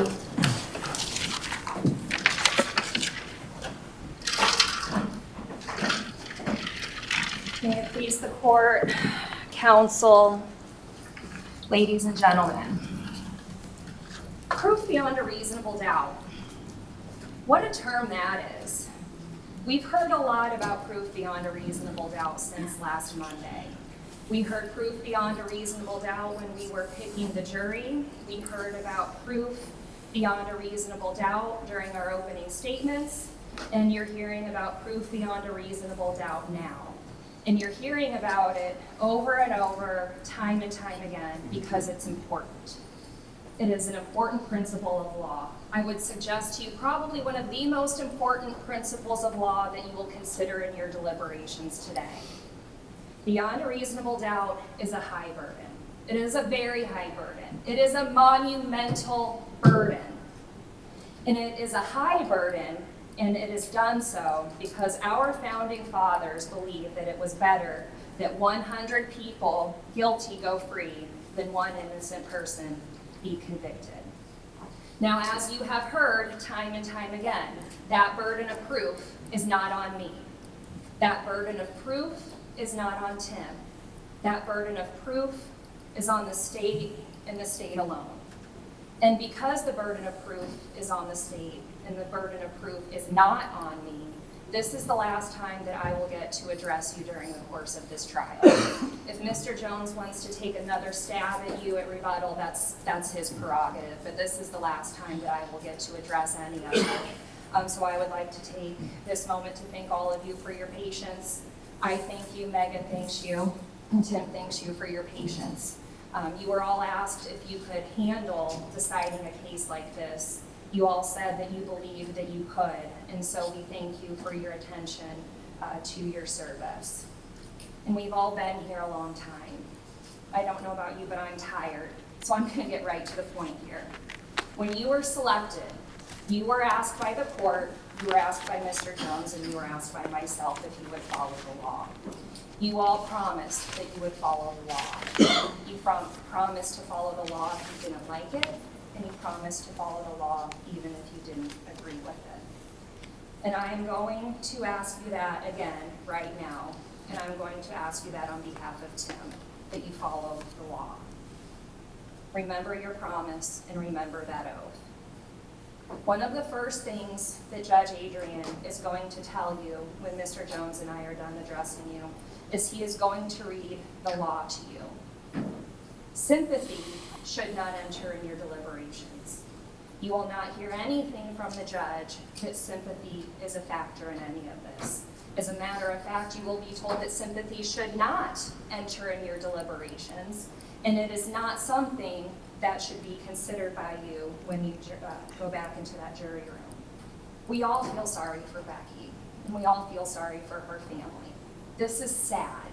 When somebody dies, it's sad.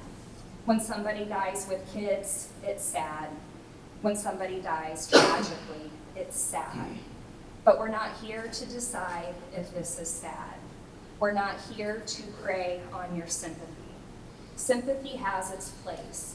It has its place in the theater, but it doesn't have its place in a courtroom, and it doesn't have a place in your deliberations. And I say that because sympathy is not evidence, and it cannot be considered by you, and the judge will tell you that. And the reason that I'm addressing that right now is because when you listen to the state's opening statement, and when you listen to their closing argument, both of which are not evidence, may I add, it is dripping with sympathy. It is lacking in any hard evidence.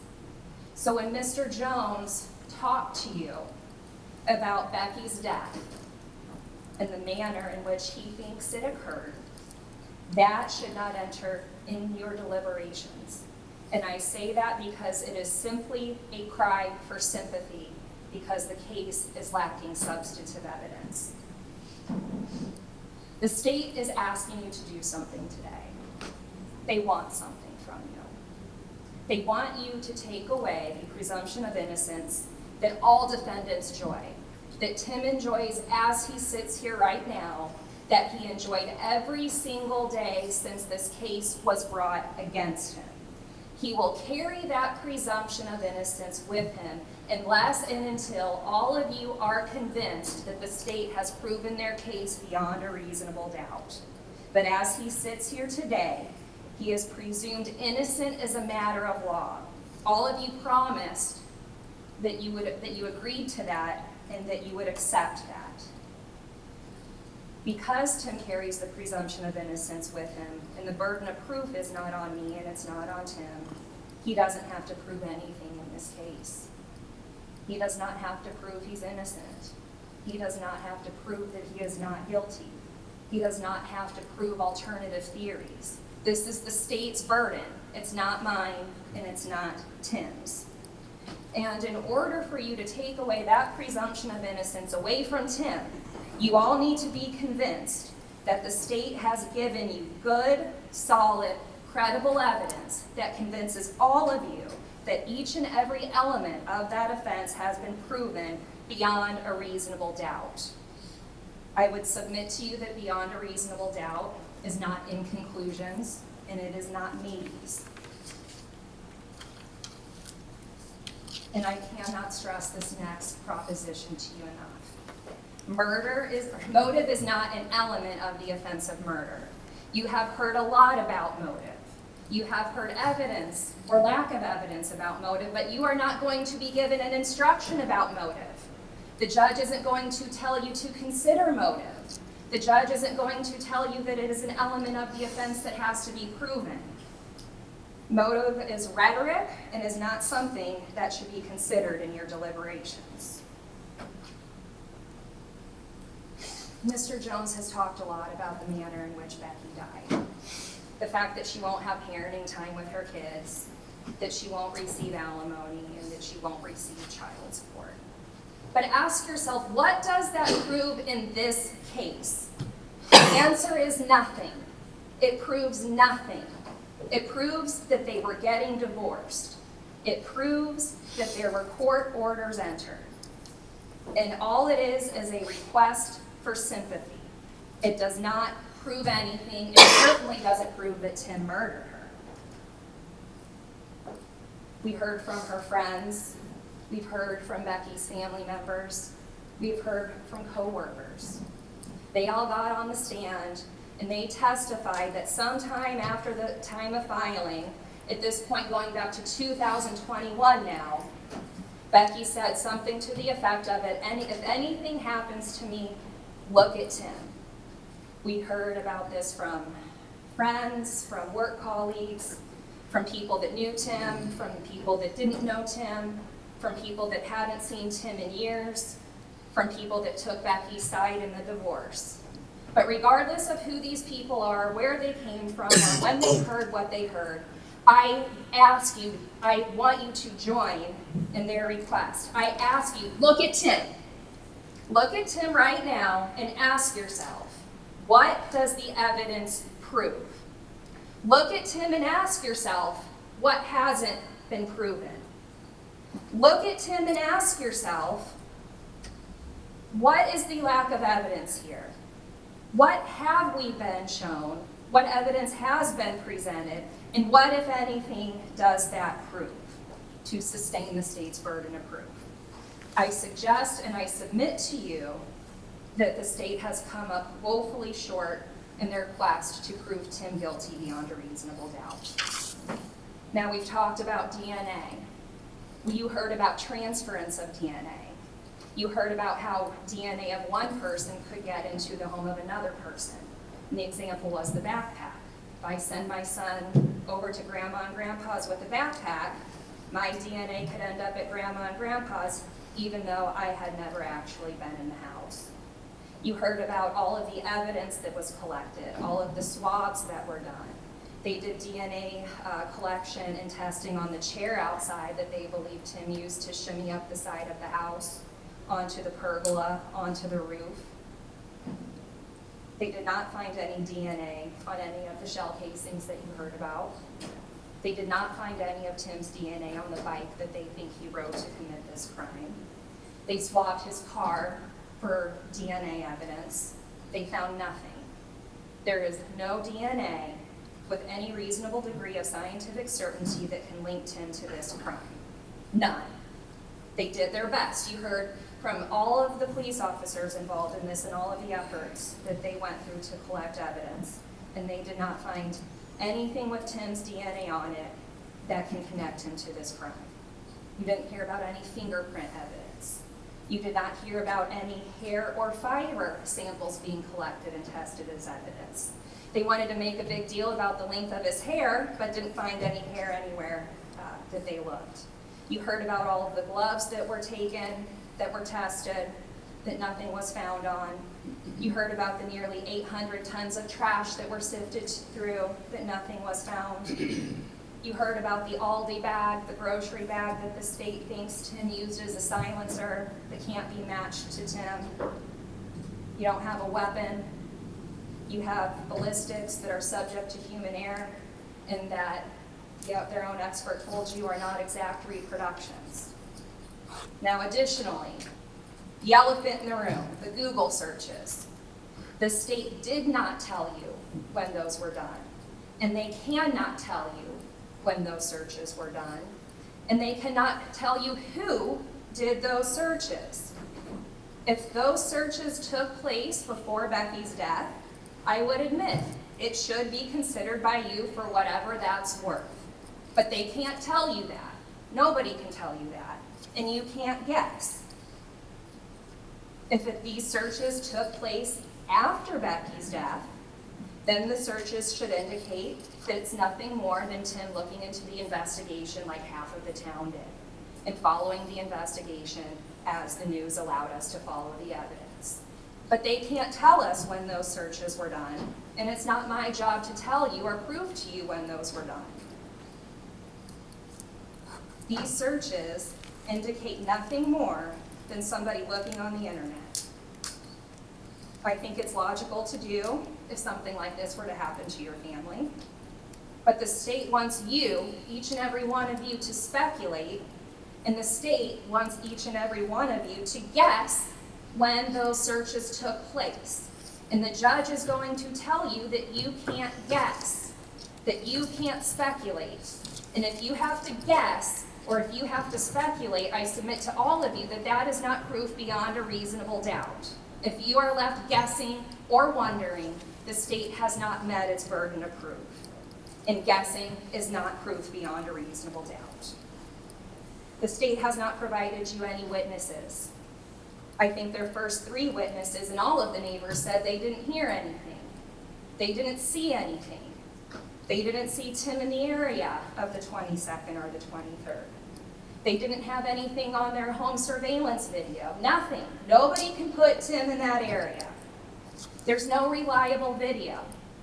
We've heard ad nauseum of the efforts that Quincy Police Department went going door to door, business to business, looking for surveillance video to possibly solve this crime. Even Mr. Jones and his own witnesses agreed. You can't tell who's in that video. You don't know if this is a man or a woman. We don't know what race they are. We don't know where they're going. We don't know where they're coming from. We don't even know if this is the same person in each video, folks. And that leaves you guessing. And if you have to guess who is in that video, and if you have to speculate who is in that video, what I submit to you is that video is not proof beyond a reasonable doubt. If you look at that video, you don't see whoever that is carrying a crowbar. You don't see whoever that is carrying a gun. And you certainly don't see long, brown, flowing hair anywhere in those videos. There is no identification, and there is no proof beyond a reasonable doubt. Now I want to talk about the crowbar and the pry marks. I believe Emily Pizzella told you that there were several crowbars that were found at Tim's residence. They went through his house top to bottom, went through his car too. He told them where everything was. During Mr. Jones' opening statement, he told you that that crowbar was a match. We had our witness in court yesterday. She told you that that crowbar was inconclusive as the tool that made those marks. She could not say with any reasonable degree of scientific certainty whether or not that crowbar was or wasn't used in the commission of this crime. That leaves you with an inconclusive lab result. Inconclusive results, folks, is not proof beyond a reasonable doubt. That leaves you guessing, and that leaves you speculating, and you cannot do that. That crowbar, nobody can say one way or another if that crowbar opened that window, and that is not proof beyond a reasonable doubt. They also found the shoe print left right by the window that the state wants you to believe that Tim pried open with a crowbar that they can't link to the crime and left that shoe print. Emily Pizzella told us that there were 2 partial footprints, one on the end table right below the window, and then the one on the floor that we've all heard about and saw in some of the state's pictures. You heard about all of the shoes that they took from Tim's residence. They had access to every single one of Tim's shoes. They took the shoes off of him that he was wearing in the middle of Hampshire Street.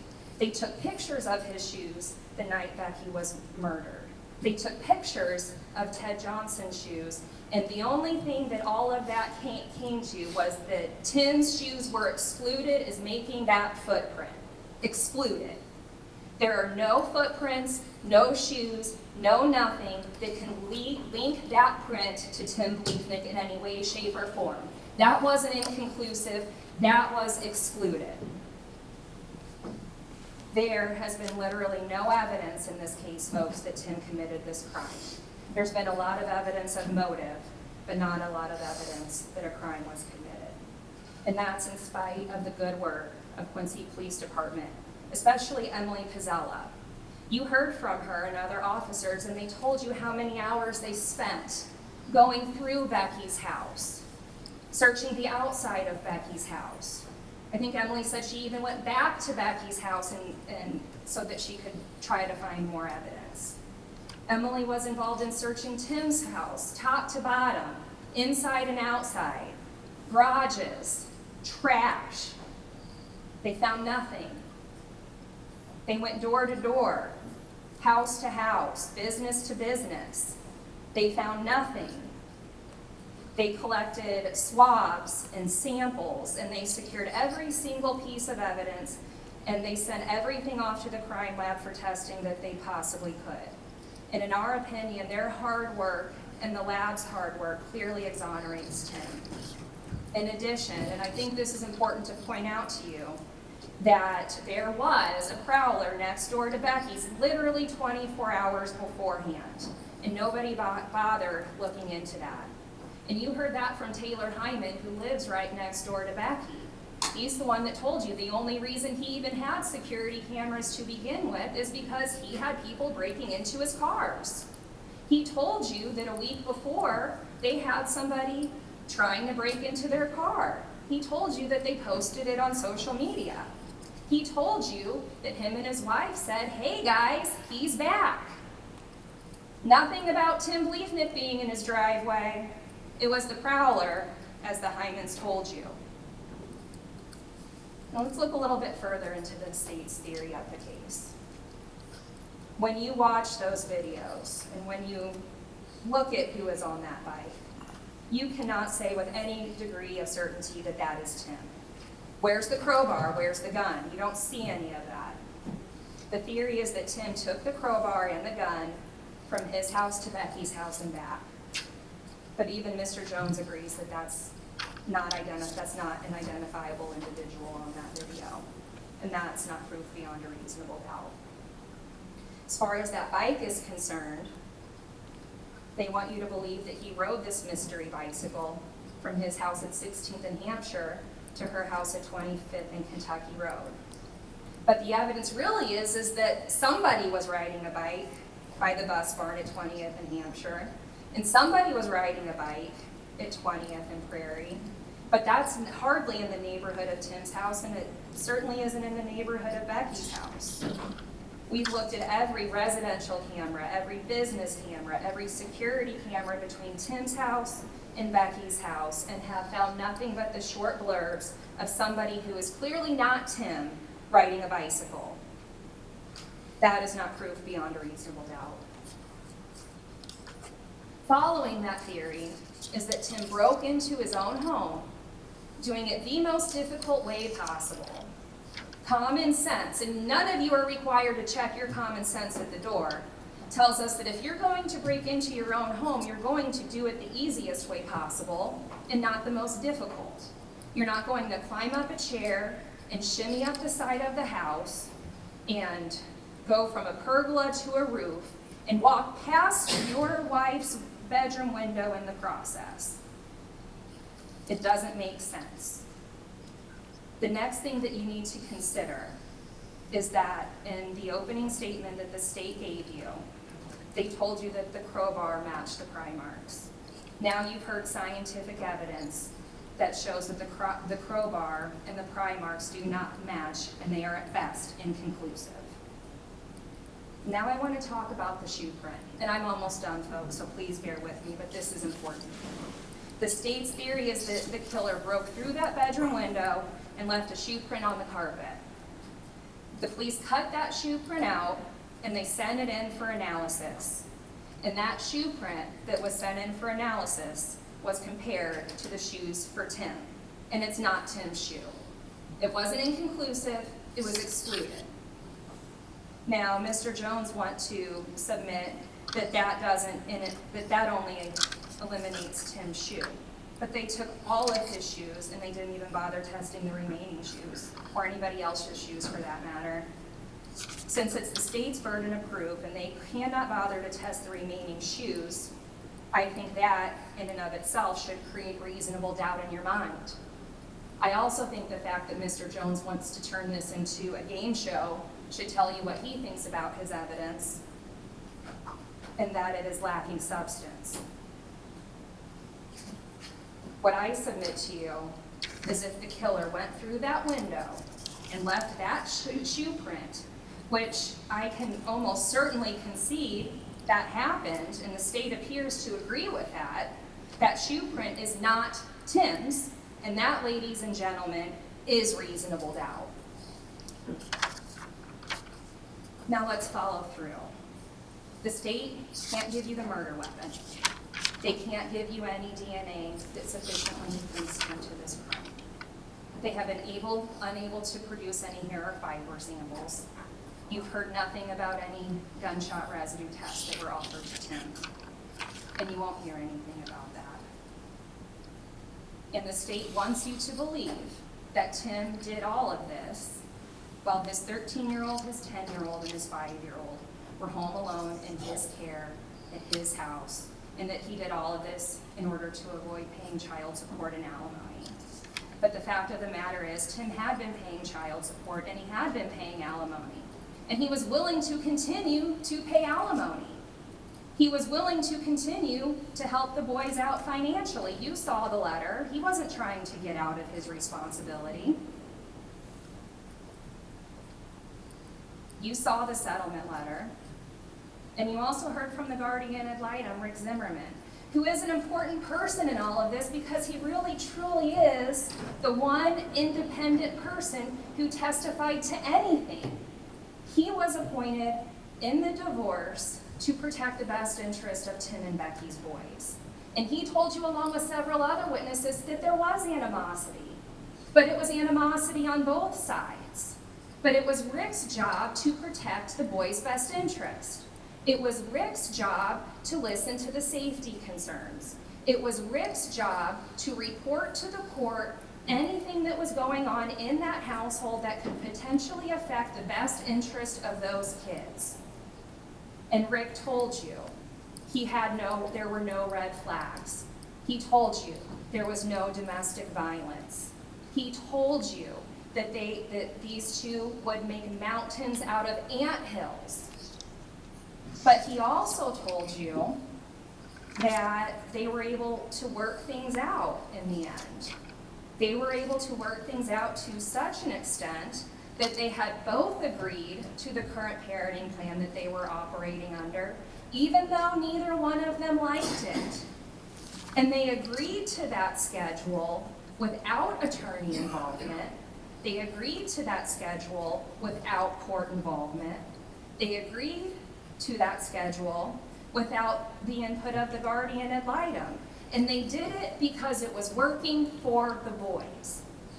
Neither one of them liked it, but they were willing to go along with it. And when both parties are unhappy in a divorce, you probably have a fair agreement. And that's what Mr. Zimmerman told you. In addition, there were no orders of protection that you heard about. There was no police involvement that you heard about. You didn't hear about the police having to come to Becky's house to break up a fight. You didn't hear about the police having to go to Tim's house because he was refusing to send them out. You didn't hear about any of that. The only thing that you heard was divorce talk. The girl talk at work, blowing off steam about her husbands, blowing off steam about the divorce, joking, I think is what Sarah Murphy said, that they were joking. You heard from Ted Johnson, he was unaware of anything that Becky was scared of leading up to her murder. All of that is divorce talk, folks. It's rhetoric. It doesn't prove anything to you other than what we already know, and that's that they were getting divorced and there was animosity. But what does it prove in this case? Ask yourself that. What does it really prove? And what I submit to you is that hearsay statements that are nearly 2 and 3 years old are simply divorce talk. They are rhetoric. They are not proof beyond a reasonable doubt. Listen to Rick Zimmerman. No red flags. He was the one person or a person that Becky could have gone to during any of this and said, I'm scared, and this is why. She could have gone to Jerry Timberwolke. I'm scared, this is why. You didn't hear any evidence of that happening. No red flags.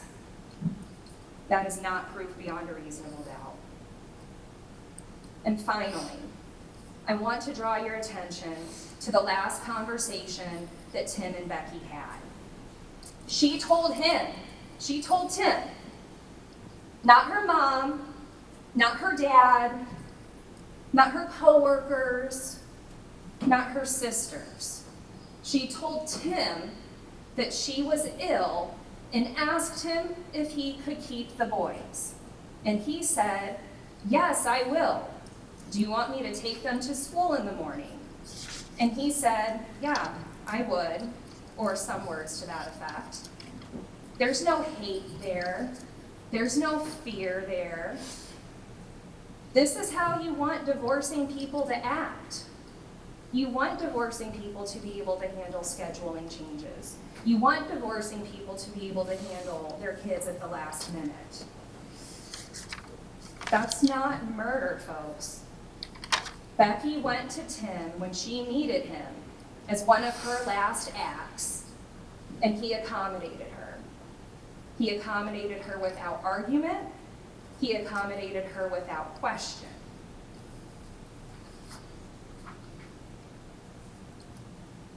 As I said, this isn't a Lifetime movie. This is real life. The state has given you a great motive, but they haven't given you any substantive evidence to back that up. I suggest to you that the only verdict in this case should be not guilty.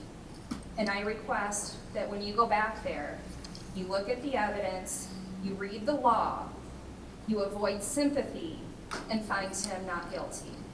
Thank you. Thank you, Ms. Schnock. Mr. Jones. Thank you, Your Honor.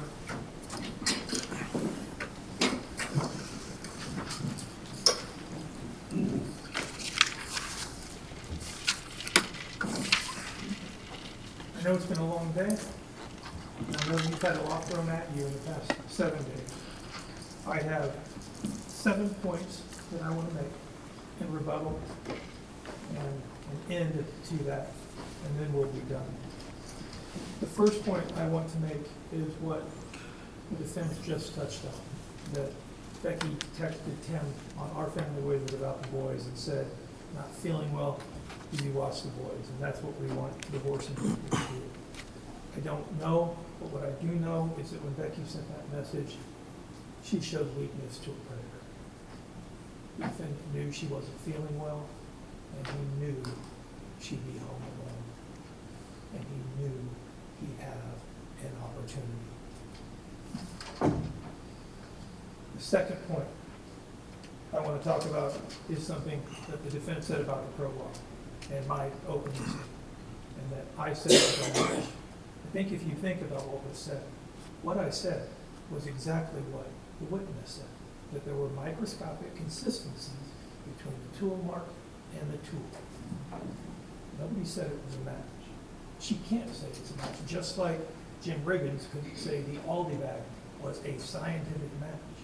But just like you saw those Aldi bag pieces on top of the Aldi bag and saw what that meant to you, the crime lab individual who looked at the tool and the tool mark said that there were the same microscopic consistencies between that crowbar and the tool mark. And the only reason she couldn't call it a match is because she couldn't recreate the exact, precise conditions that the mark was made in. My third point about the shoe print is correct. We took all the shoes that the defendant had on him. You know what he didn't have on him? The shoes that he used when he climbed through that window and got the shoe print. We can't test against those shoes because he got rid of them. The defense says that the burden of proof is high, and it is, but it's a burden of proof that is met every day through courtrooms across this great nation. The defense says that we are lacking in evidence. I would submit to you that WHOOP data, lack of cell phone activity, computer data, the video, the bike, the DNA, Becky's statements, all that is evidence. Is each piece of evidence in and of itself enough to convict the defendant? Absolutely not. The videos that you saw, just those videos, if that's all we had, you should absolutely go out here and find him not guilty, if it was just the videos.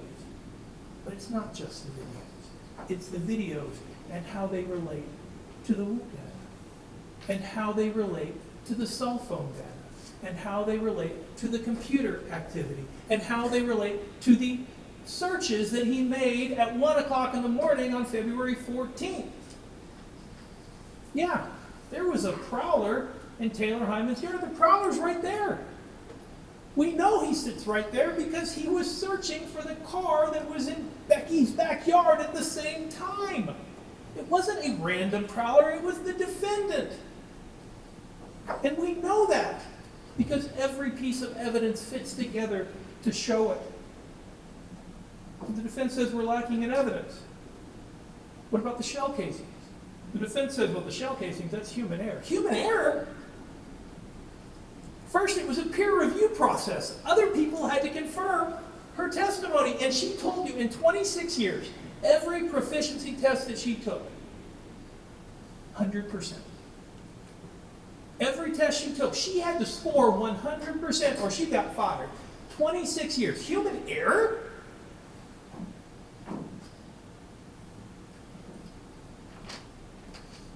Was there animosity in this divorce? Absolutely there was. There was animosity on both sides. But folks, only Becky is dead. Only Becky was murdered.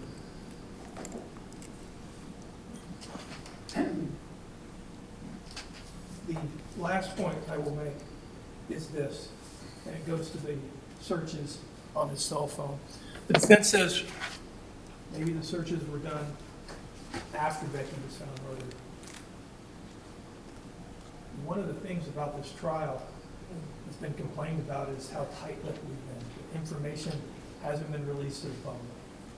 If he was searching for this information after Becky was murdered, how did he know that a crowbar was used? He just got lucky and guessed. How did he know to even look about gunshot powder residue? He just got lucky and guessed. Nobody knew that a crowbar was used. That wasn't released to the public. Nobody knew that a window was used. That wasn't released to the public. Nobody knew that the neighbors didn't hear shots, that an improvised silencer might have been used. That wasn't released to the public. None of those things were released to the public, but they all appeared on his phone. They all appeared on his phone. Searching for Quincy police response time? He's searching for WHOOP data, and it just so happens to turn out coincidentally, by some stroke of bad luck for the defendant, that his WHOOP is not recording every single time we see the person on the bike. Every single time. If there was one time when that didn't happen, one time, then he's not the guy. If there was one cell phone call when any of that happened, then he's not the guy. If there was one Google search when those things happened, then he's not the guy. If there was one text message when all those things happened, then he's not the guy. But there's not. And do you know why there's not? Because he's the guy.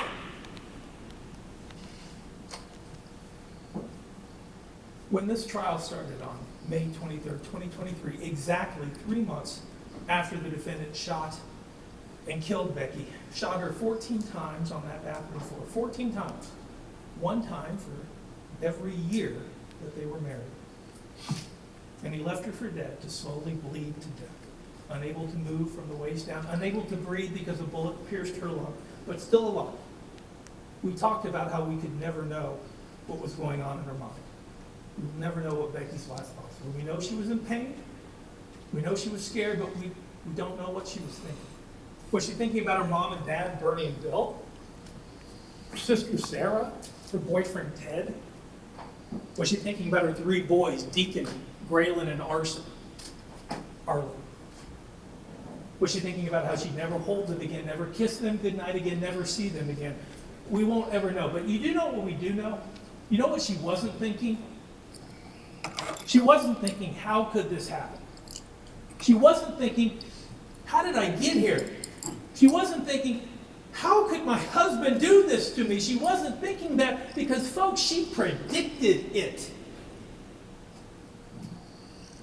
She knew this was going to happen. She was scared of the defendant. She was scared that he was going to hurt her, that he was going to kill her. She asked for help. This strong alpha female pleaded for help. The single mother who would rather struggle than to look weak, she begged for help. She begged for protection from the defendant. And her pleas, her prayers, her tears, they all went unanswered. We failed her. Her friends, her family, the community, the system, we failed Becky Bliefnick. She called Gary Collins, a police officer, in tears.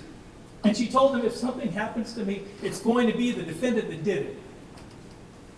You know what she got? She got a pat on the head.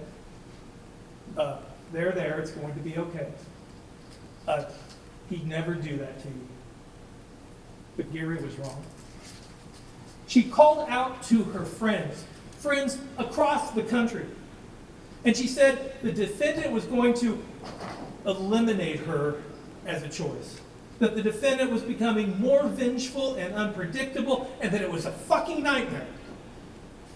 That if he didn't get his way, he might literally lose his mind. That he wanted her to suffer. That he was going to go off the deep end. She told her friends that if anything happens to her, it was the defendant that did it. I don't know. Maybe her friends thought it was all divorce talk, girl talk, gossip. But it wasn't. It was a woman crying out. She needed help from her attorneys. She told them she needed help. She told them she needed protection from the defendant. What did she get? She got court orders, continuances, and delays. I don't know. Maybe your attorneys thought this doesn't happen in Quincy. People don't get murdered in divorces. But her attorneys were wrong. She needed protection from the defendant. She cried out to her family. She knew the defendant was going to harm her. She put it in writing that she was scared of him, that the defendant was going to do something to take her away from her kids, or the kids away from her. That the defendant would lie about her and try to paint her as something she wasn't. She told them that the person who would do something to her was the defendant. And while the only person to blame for what the defendant did to Becky, the only person to blame for pumping 14 bullets into her body while she lay on the floor with her hands in front of her face, the only person to blame for that sits right there in front of you, but we all failed her. Her friends, her family, her community, we failed her on February 23rd, 2023. When she wept, we turned a blind eye. When she cried out, we turned a deaf ear. When she asked for help, we turned our backs and walked away. But it's not February 23rd, 2023 anymore. Today is May 31st, 2023. 98 days since Becky was left alone in that dark, cold bathroom in pain and terror, slowly bleeding to death. Today is May 31st, 2023 anymore, and Becky isn't calling out for help. She isn't calling out for sympathy. She isn't calling out for you to feel sad. She's calling out for justice. Today is May 31st, 2023, and Becky isn't calling out to us anymore. She's calling out to you. She's calling out for justice from you. She's counting on you to hold her killer accountable. She's begging you to find the defendant guilty of first-degree murder. Do a better job than us. Don't let her down. Find that man guilty of what he did.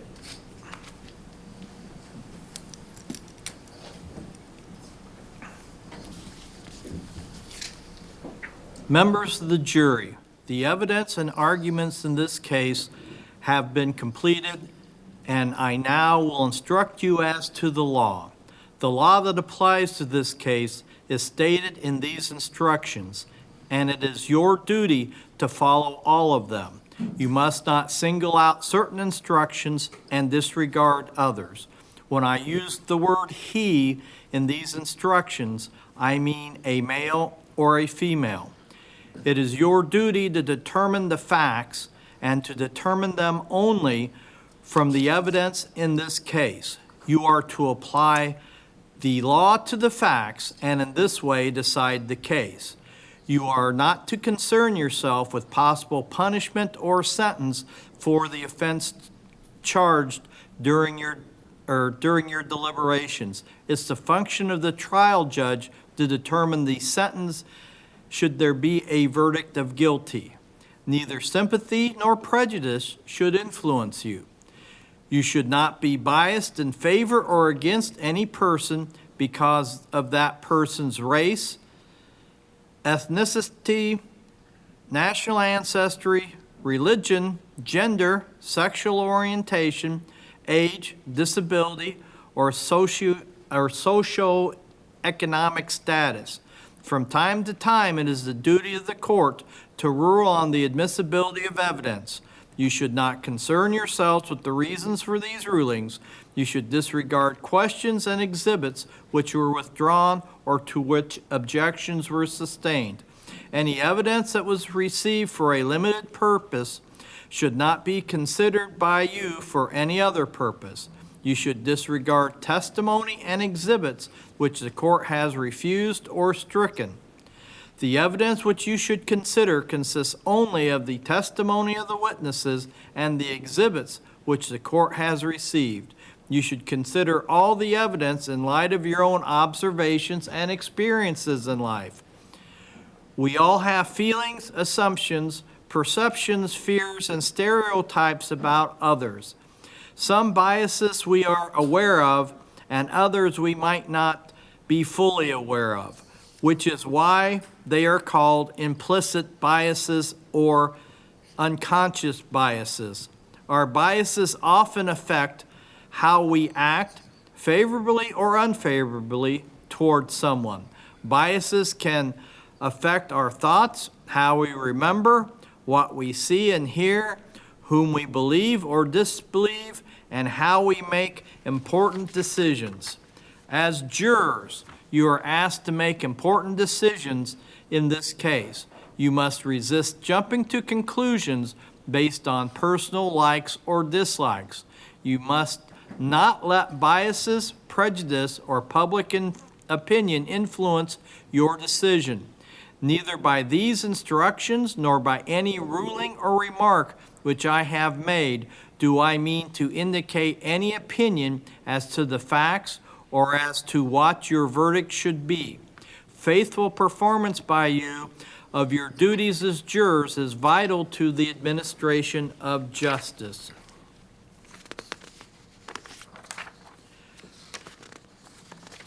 We all have feelings, assumptions, perceptions, fears, and stereotypes about others.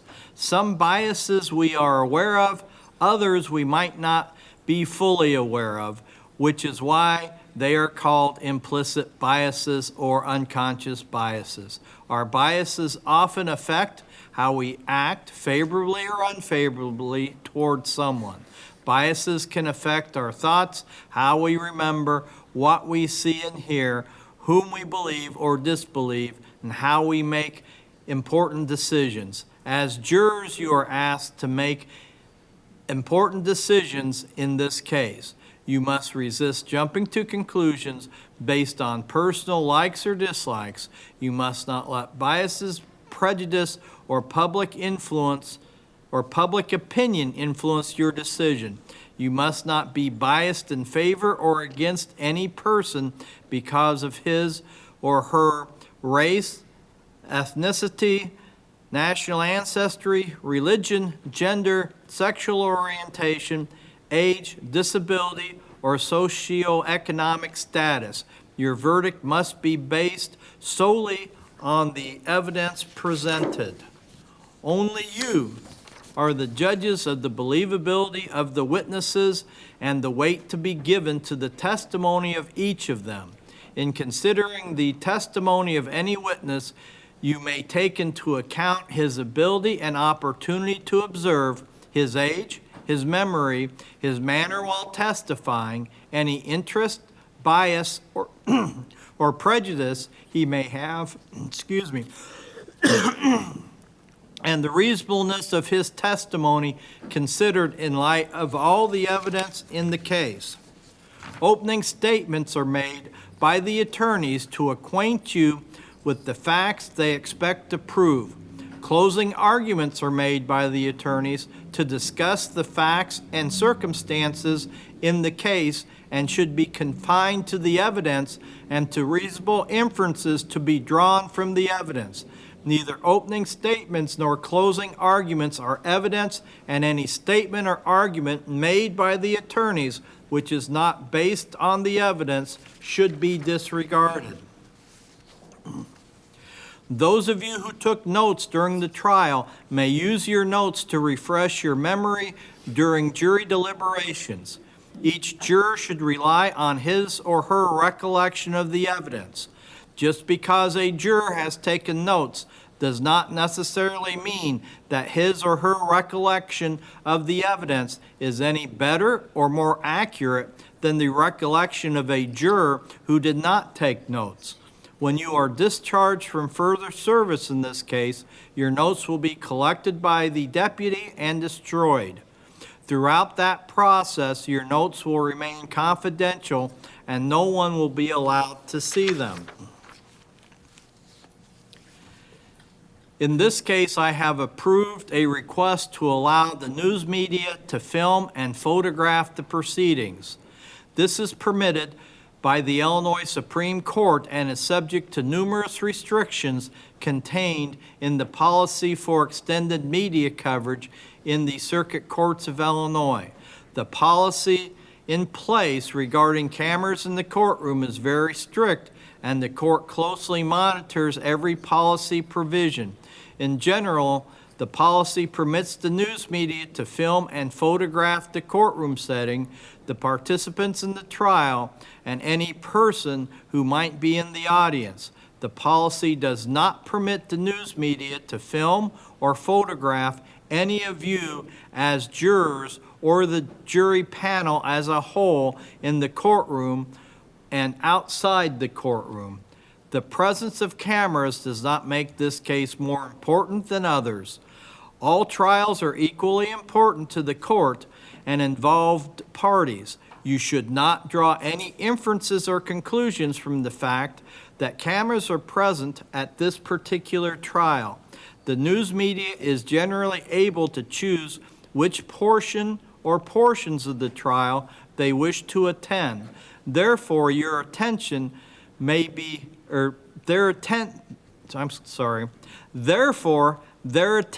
may be periodic from day to day.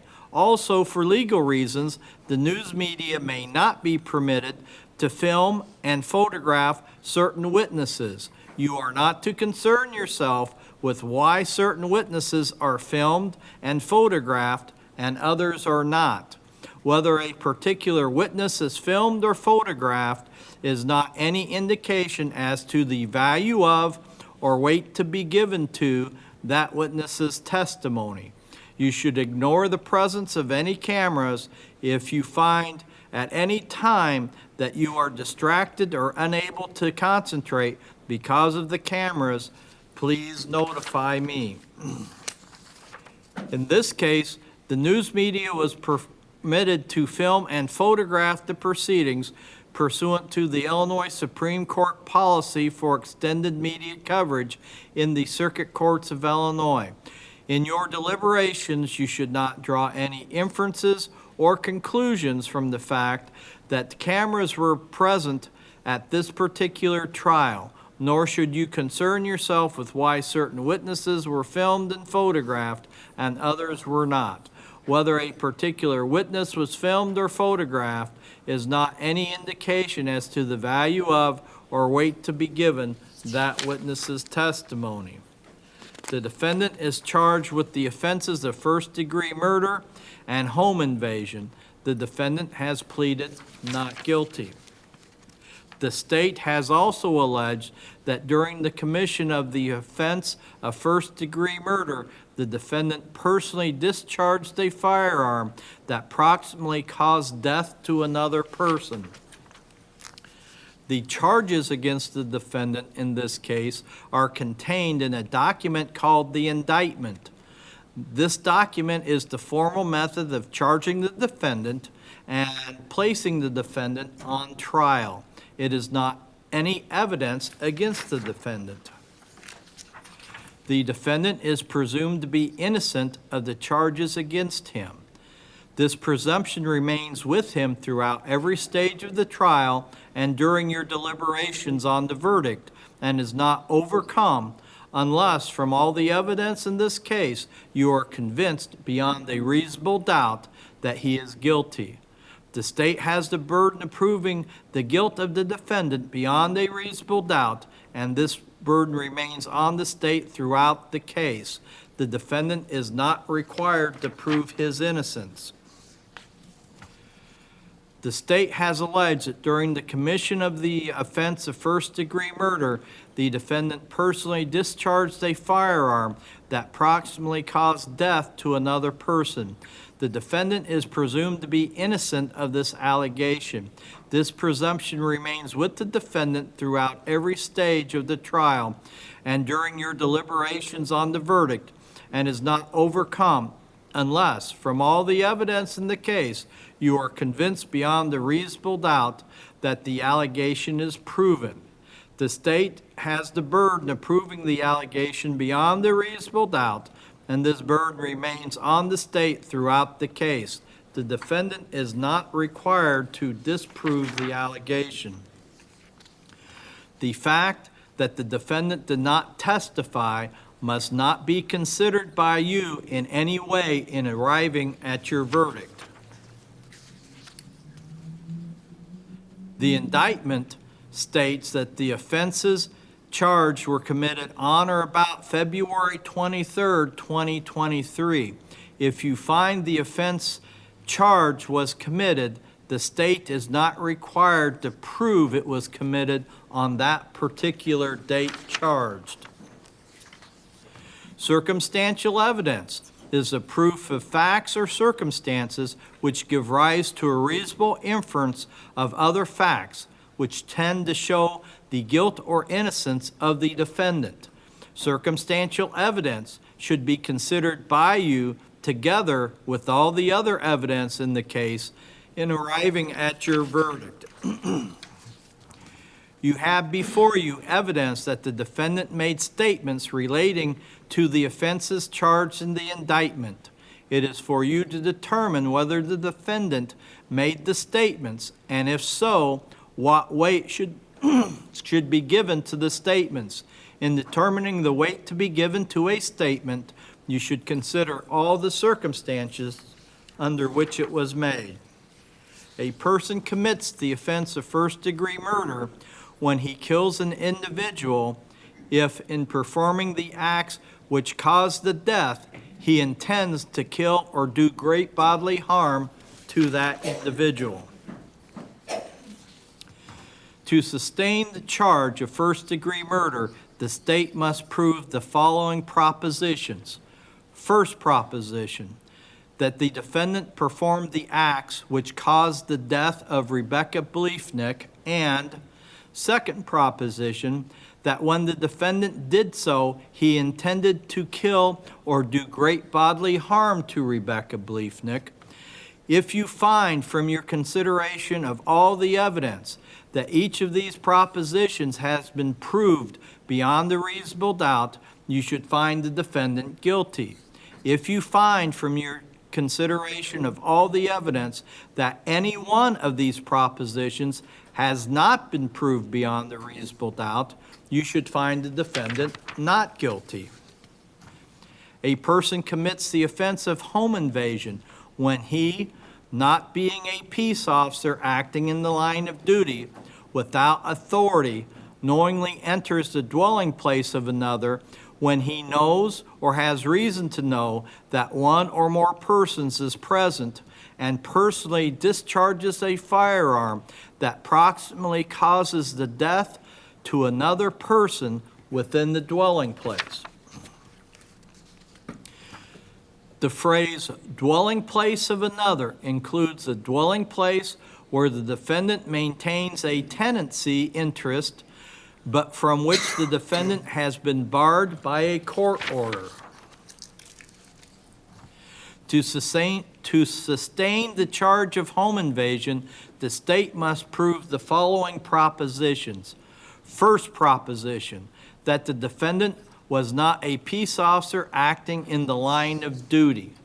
Second proposition, that the defendant knowingly and without authority entered the dwelling place of another.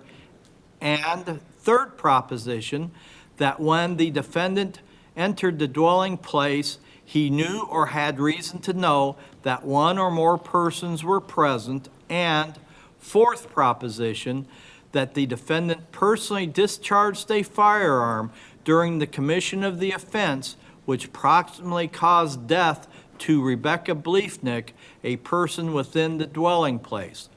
If you find from your consideration of all the evidence that each one of these propositions has been proved beyond a reasonable doubt, you should find the defendant guilty. If you find from your consideration of all the evidence that any one of these propositions has not been proved beyond a reasonable doubt, you should find the defendant not guilty. To sustain the allegations made in connection with the offense of first-degree murder, the state must prove the following proposition: that during the commission of the offense of first-degree murder, the defendant personally discharged a firearm that proximately caused death to another person. If you find from your consideration of all the evidence that the above proposition has been proved beyond a reasonable doubt, then you should sign the verdict form finding that allegation was proven. If you find from your consideration of all the evidence that the above proposition has not been proved beyond a reasonable doubt, then you should sign the verdict form finding that allegation was not proven. When you retire to the jury room, you first will elect one of your members as foreperson. He or she will preside during your deliberations on your verdict. Your agreement on a verdict must be unanimous. Your verdict must be in writing and signed by all of you, including your foreperson. The defendant is charged with the offenses of first-degree murder and home invasion. You will receive 2 forms of verdict as to each charge. You will be provided with both a not guilty and guilty form of verdict as to each charge. From these 2 verdict forms as to each charge, you should select the one verdict form that reflects your verdict and sign it as I have stated. Do not write on the other verdict form. Sign only one verdict form. The state has also alleged that during the commission of the offense of first-degree murder, the defendant personally discharged a firearm that proximately caused death to another person. If you find the defendant is not guilty of the offense of first-degree murder, you should not consider the state's additional allegation regarding the offense of first-degree murder. If you find the defendant is guilty of first-degree murder, you should then go on with your deliberations to decide whether the state has proven beyond a reasonable doubt the allegation that during the commission of the offense of first-degree murder, the defendant personally discharged a firearm that proximately caused death to another person. Accordingly, you will be provided with 2 verdict forms. We, the jury, find the allegation that during the commission of the offense of first-degree murder, the defendant personally discharged a firearm that proximately caused death to another person was not proven, and we, the jury, find the allegation that during the commission of the offense of first-degree murder, the defendant personally discharged a firearm that proximately caused death to another was proven. From these two verdict forms, you should select the one verdict form that reflects your verdict and sign it as I have stated. Do not write on the other verdict form. Sign only one of these verdict forms.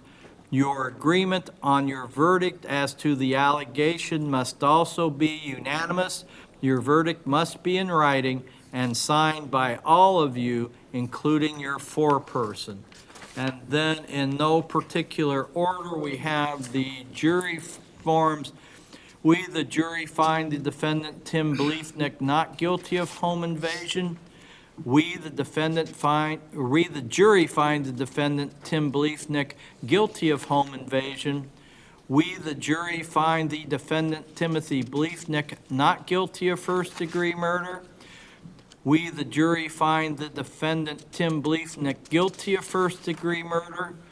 We, the jury, find the allegation that during the commission of the offense of first-degree murder, the defendant personally discharged a firearm that proximately caused death to another person was not proven. And we, the jury, find the allegation that during the commission of the offense of first-degree murder, the defendant personally discharged a firearm that proximately caused death to another person was proven. And then I need to talk to the two alternates, which are number 68 and 58. You will not be allowed at this point to deliberate with the jury. You have already ordered lunch. You will go back with the other jurors to the jury room. You will pick up your lunch and you will be free to go. However, your service is not ended. You could be called back at any time during the deliberation if one of the jurors is unable to finish the deliberation. So I ask that you not discuss this case with anyone, that you not reach any opinions, conclusions, or determinations on this case until after a verdict has been formed. And if you will leave your contact number with the bailiffs when you go, then if you are needed, the bailiffs will call you back in. And if you are not needed, then the bailiffs will let you know when the jury has reached a verdict so that you can know that your jury service is then concluded. So then if you all would rise and raise your right hands and be sworn. Oh, I'm sorry. Have a seat. Got to swear the bailiffs. Do you and each of you solemnly swear that you will take charge of and attend this jury to some private and convenient place and keep them together unless by leave of court until they have agreed upon their verdict, nor permit others to speak to them, and that when they have agreed upon their verdict or at the direction of the court, you will return them into court, so help you God? Okay, now you all go back to the jury room. All rise. All right, the jury went out at approximately 12:45, and then we will be in recess until we get a verdict. Counsel, make sure you leave contact information with the bailiff so they know how to get a hold of you. And officers, are you gonna have the courtroom open while the jury is deliberating? I think some of the media or people want to know if they'd be able to stay in the courtroom.